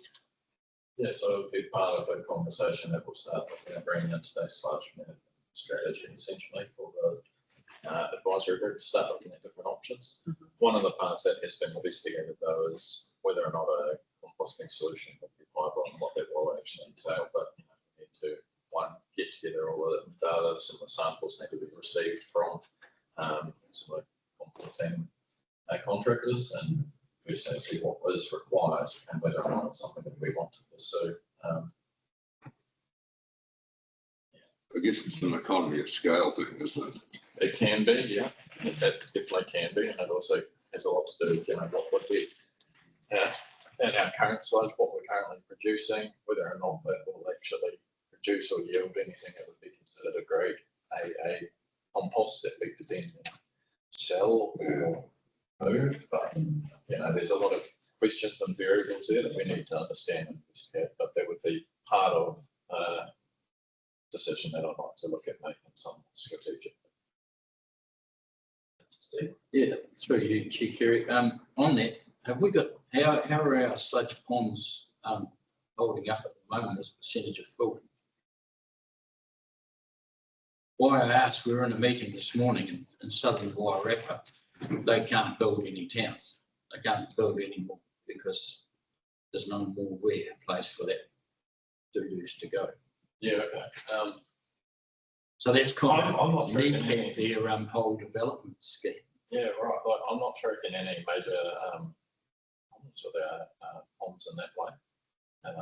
Where you have to start reviewing the current wastewater standards that have just been for some of councils to review and what that would entail for future upgrades.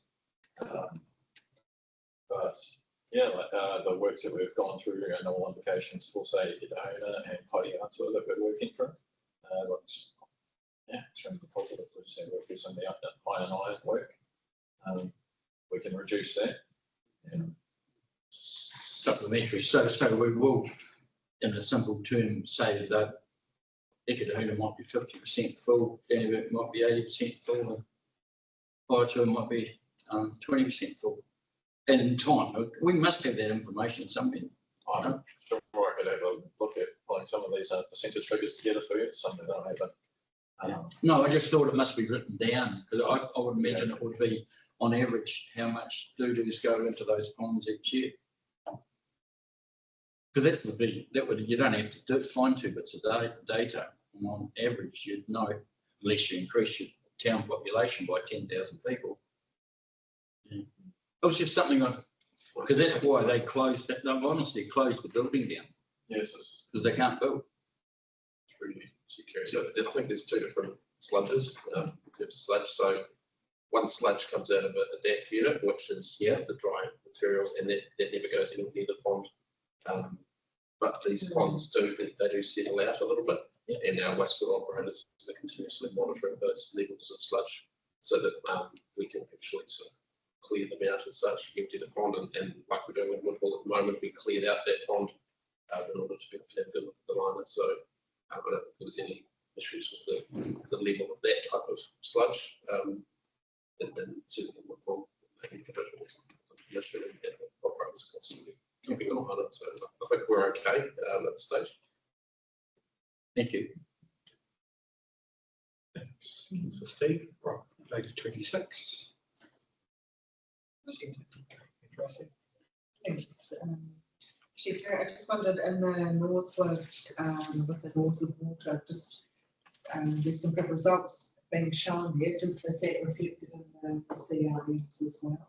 Because I still hear the odd report coming through, but just wondered how those CREs coming in. Yeah, I haven't heard any more that have been put across. A bit of information, sort of working through the flushing points work, so that's being installed at the moment. I'm working very shortly. The water coming out of the plants, better, it's looking really good. It's not this, that's the next step. That's what it's working properly. Hamish, like cancer on page 26 on solid waste. Got any questions? Go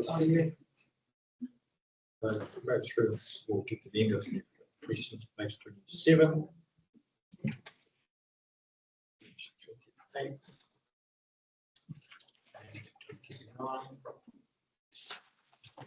Got the answers all, anything to any questions for Joe? Solid waste. Thank you. Have you had any updates on the robbery that has happened at the transfer station? Not from the police, no. Anybody? Well, there was a vehicle was taken from the neighbouring strip middles.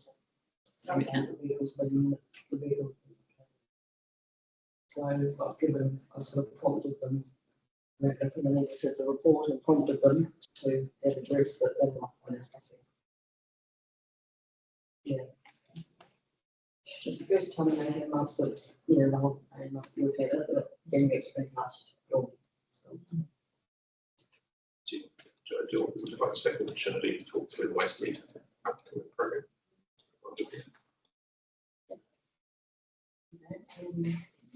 The wasted team are coming to town to 7th to 11th of April. And basically we're running a series of workshops across the district, including a couple of schools where we've got a certain amount of seats that we can actually invite neighbourhoods. So it's only like one event, but we can actually touch several schools. Public events for one day and night. So I see Facebook has something council is day, they are night or vice versa. So we did cover both.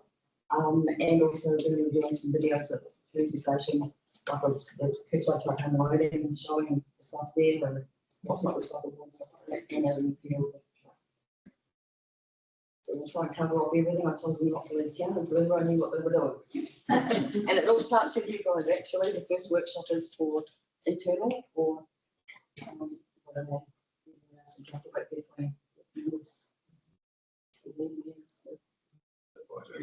Yeah, so you'll get a rundown of, well, you'll basically get a first hand of what everyone's gonna hear and be told and so on, whatever. But yeah, we did put the invite out there for all the assumptions. Myths, theories, all the whole lot, bring it to the table because she'll just wash them on it and set them straight. So at the end of it's going to be with a series of videos and everything, including what happens with the class in Auckland. There's actually a video on the website now that shows the recycling class process, and also the recycling process of our movement that goes. Yeah. And showing what our boss do at the yard as well. So pretty much anything and everything. I don't want you to see anything on Facebook after it. Not anything negative anyway. And it does not go to landfill. Thanks, thanks, Joe. I bought my tickets.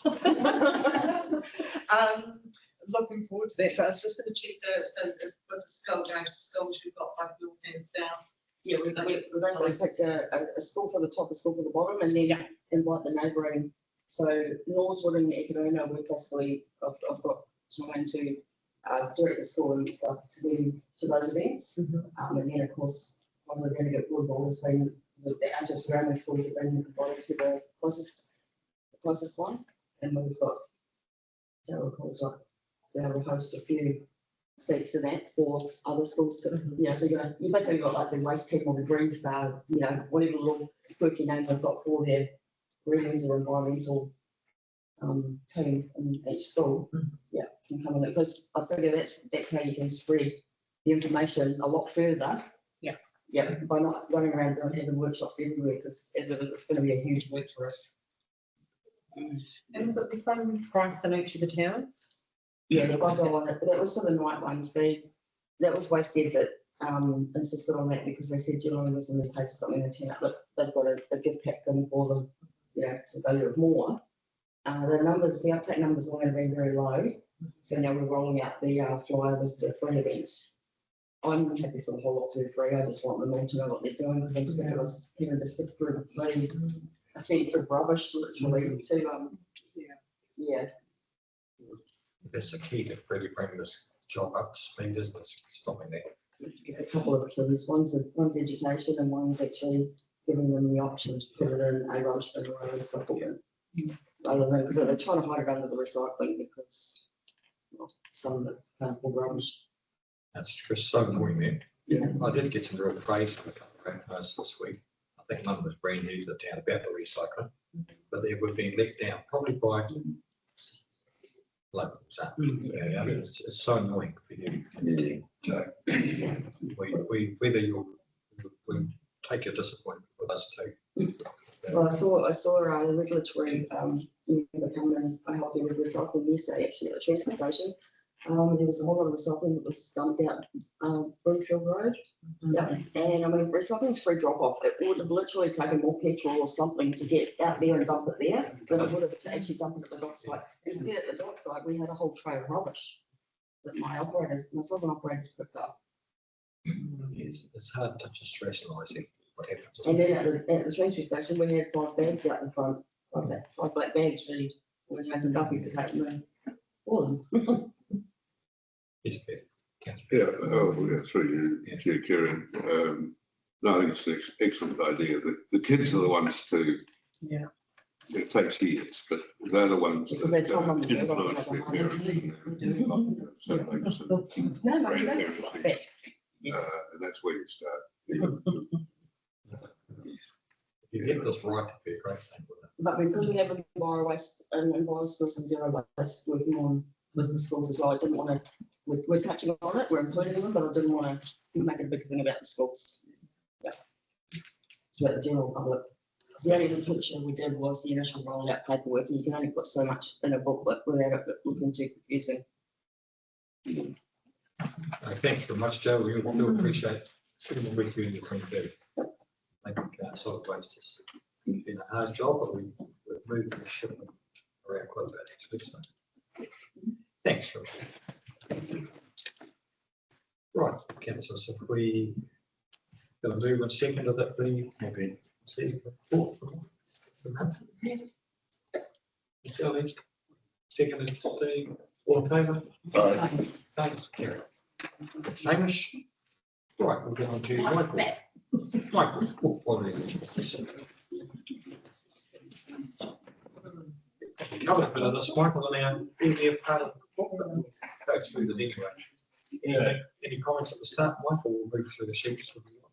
No, actually, thanks, Chair. Yes, we touched on a few of them. I did note actually in there that some of my comments were actually in this part of the report. And however, it is, from my, looking quite positive, there are a couple of things that we just need to be aware of, I suppose, is that the scheduling that we are working through is that we're moving to autumn, so we need to understand that.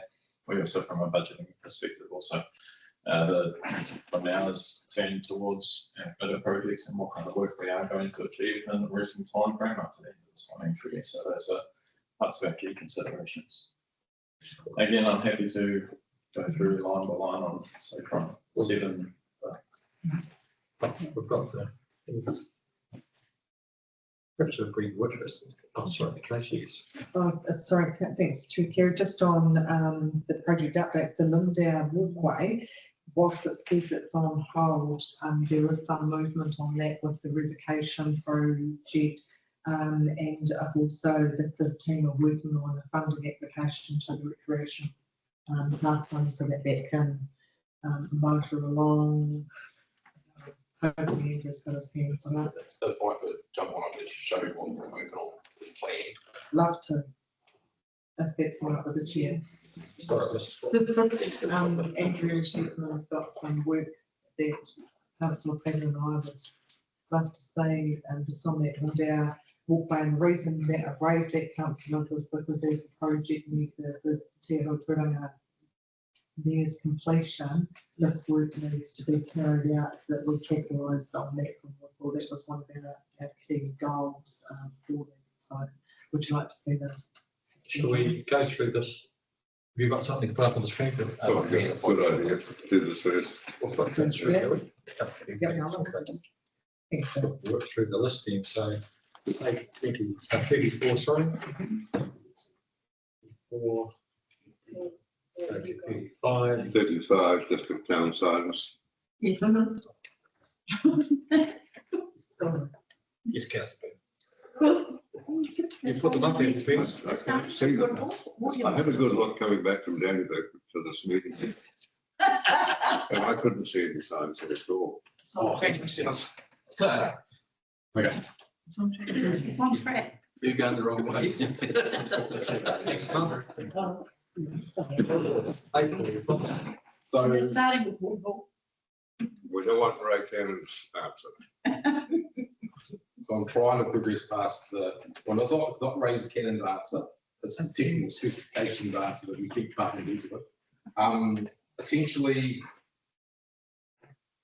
we've got some fun. So previous discussions, we were going to work towards getting the signs themselves altered to allow for a frangible base, which allows them to basically snap off of the hip. That allows us to put them in their original intended position, which was on the outskirts of each of the settlements, towns. We've got quotes back for modifications. That is between 800 to 1600 to sign to do that.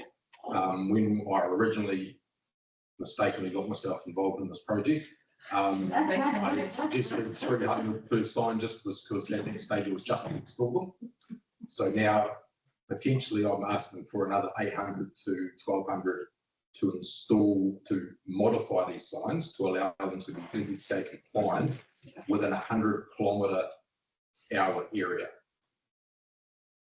Times two or four, five, Times like two. What's that? The rest of it? 8 signs that are sitting in the shed at the back.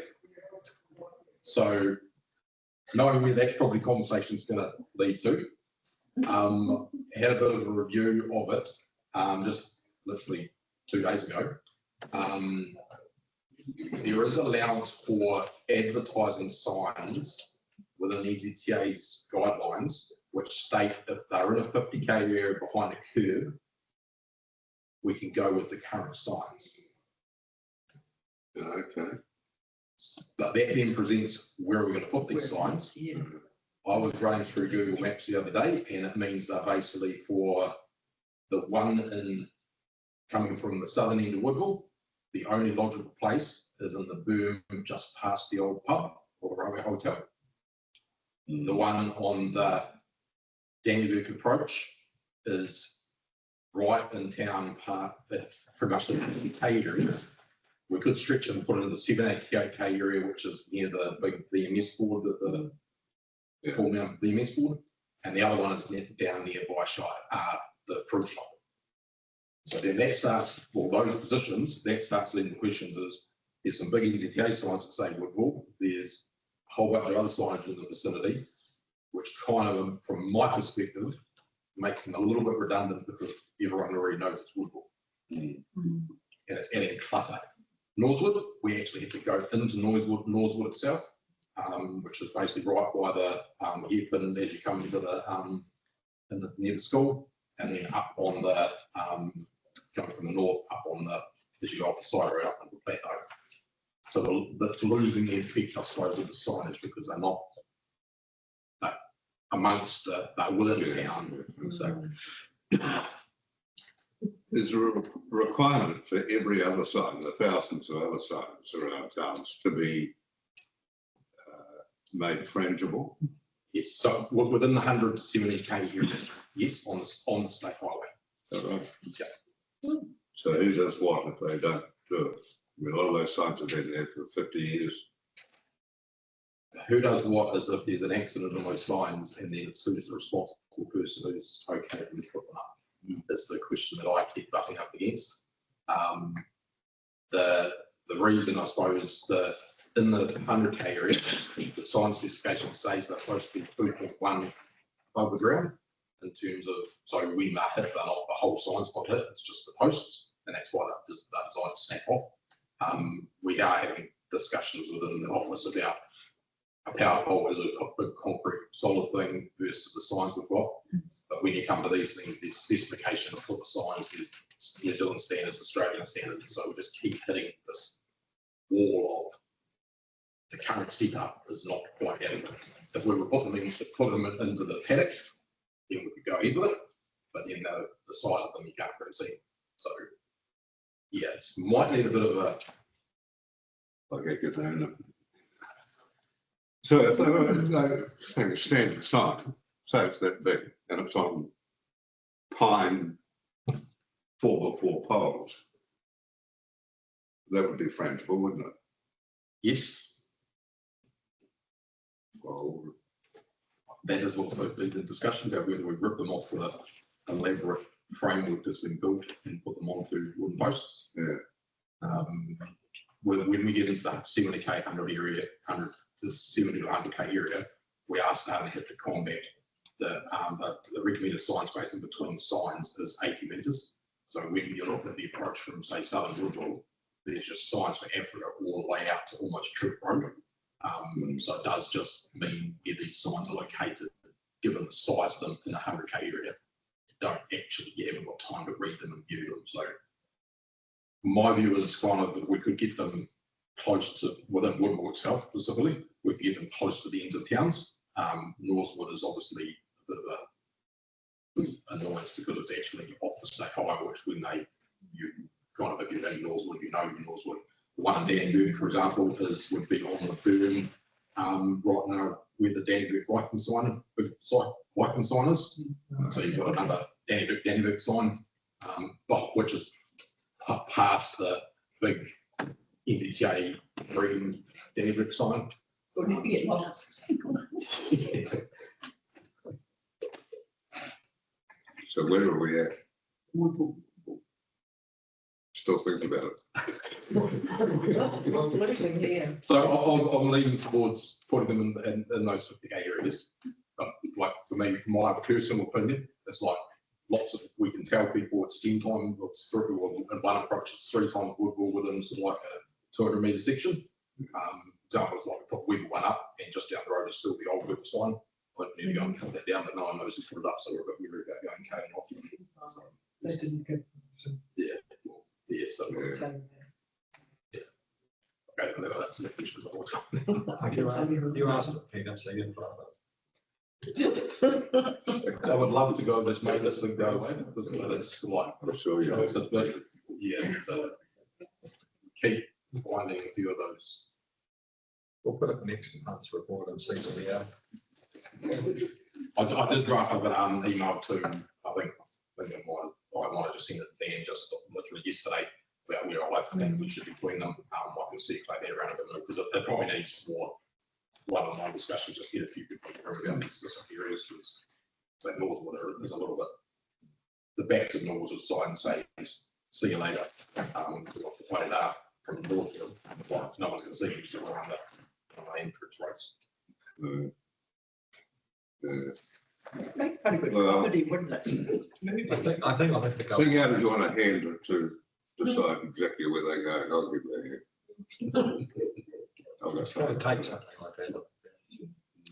Anyway, page 36, please. I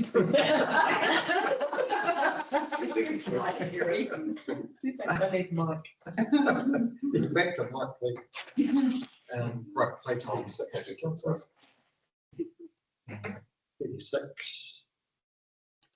37. Right, that's on the list. Shall we click through the actual sheets, councillors? Oh, we Tracy. So just on page 37, the Denvic Gate Park, the design started, is that, so the reports come back from the consultant that they were working up and that draft design is coming back, is that what that's meaning? No, I believe that is just that design work gets started. Okay, thank you. Yeah. I highlighted in the invoicing to be received because we need to have that invoice from them, so the work needs to be finished before you make the claim for our federal funding. Thanks, Jen. Councillor, can we click through the sheets? Is there anything you'd like to know? So, page 39. Page 40, independent supply. Pretty good update here. Water metering. Page 41. Florida, page 42. Can I just ask, even if, so I know on the Economic Wastewater Treatment Plant, elected members are listed as key stakeholders, but it would be quite good if elected members are listed on the others as well. That's the only one that they're listed on. Is there any reason for that, or? No. Certainly add those. Thank you. Thanks, Mike. Page 53. District administration. Page 44. Building media capacity, 25. Sorry, I might be a bit behind you. Oh, sorry, you just all went back. Thanks, Rory. So I just wanted to, on the package for wastewater treatment plant, I just want to query TDC had a vendor applying for the land status report to determine ownership. And the, I didn't quite understand is that this unclear into the ownership of the land. Just a part of it. Just a part? Yeah, it's this little wetty section that we've confirmed that actually it is their house, and it's really good news, but it was part of the very end of it where we were looking at the discharging out. So it was a question mark. We were very happy to come back saying that yes, we can do that. So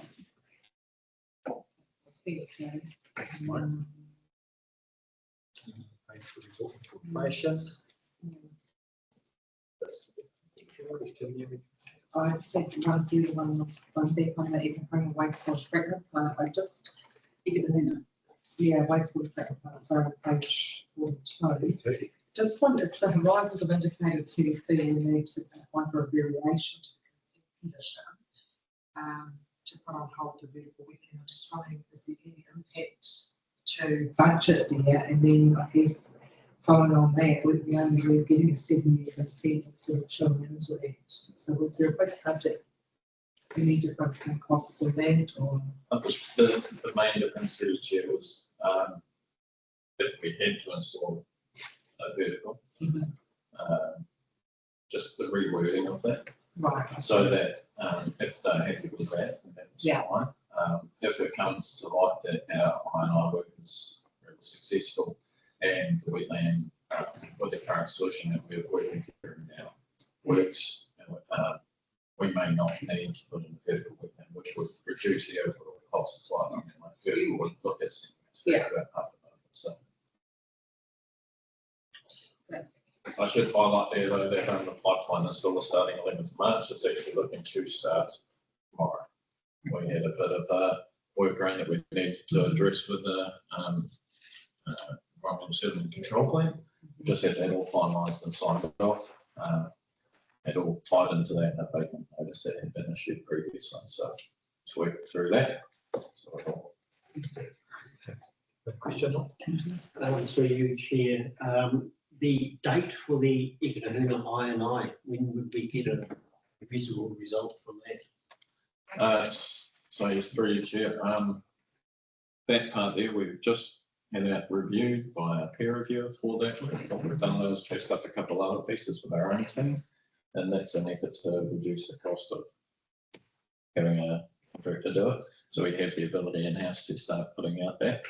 We had a couple of our team members, actually the same ones that help out with the impact supply from our assets team, go there very early in the morning to track down some of that water flow that goes straight into the wastewater plants. So they chased a few manholes for a while.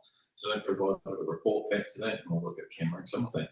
And that whole hub there will inform the whole report. So, and then we can start working through that. One of the things that we've identified in the I&I is us, and we're looking at quoting up, what it would be to fix the private network and the public network, and identify our key parts in there. So once we have all that done. Thank you, Mike. Page 44, we have to do waste. That's I&I, page 44. Page 45 is the capacity. It's a type of utilization. Page 46. 46, Mr. Chair, I see that the property records will be complete this month. Is that on track? I will say in this that Sue is definitely got a work cut out for her on this work. She's had a fair amount of work obviously to do, and some contract negotiation ongoing with it, but she is tracking to the day. So definitely being a bit of a hair pulling exercise, let's put it that way. But she's getting there. Quite amazed where she's come from today. Right, page 47, even design. And that's. Is that it? To reach the end of those, Mike, I just want to say, just from one perspective, personally, that a lot of credit we've gone with these projects, not only the sheet, but really you and your team have got to. I think we get a lot of comfort for the management of these projects. So just thanks from me. Yeah, a lot of change. Quite a lot of change in the last 12 months or so. Just a little bit of thanks and praise. Thank you. Yes, yes, I'd be happy to pass it on to your project team and yourself too. Doing that in 3 words, around 3 words as well. Yeah, I will do. Yeah. So we have a move and a second in councillors. So Councillor Peter, Councillor Steve, one report, all in favour? Aye. And carry. Catch your lunch, what? We're just about there.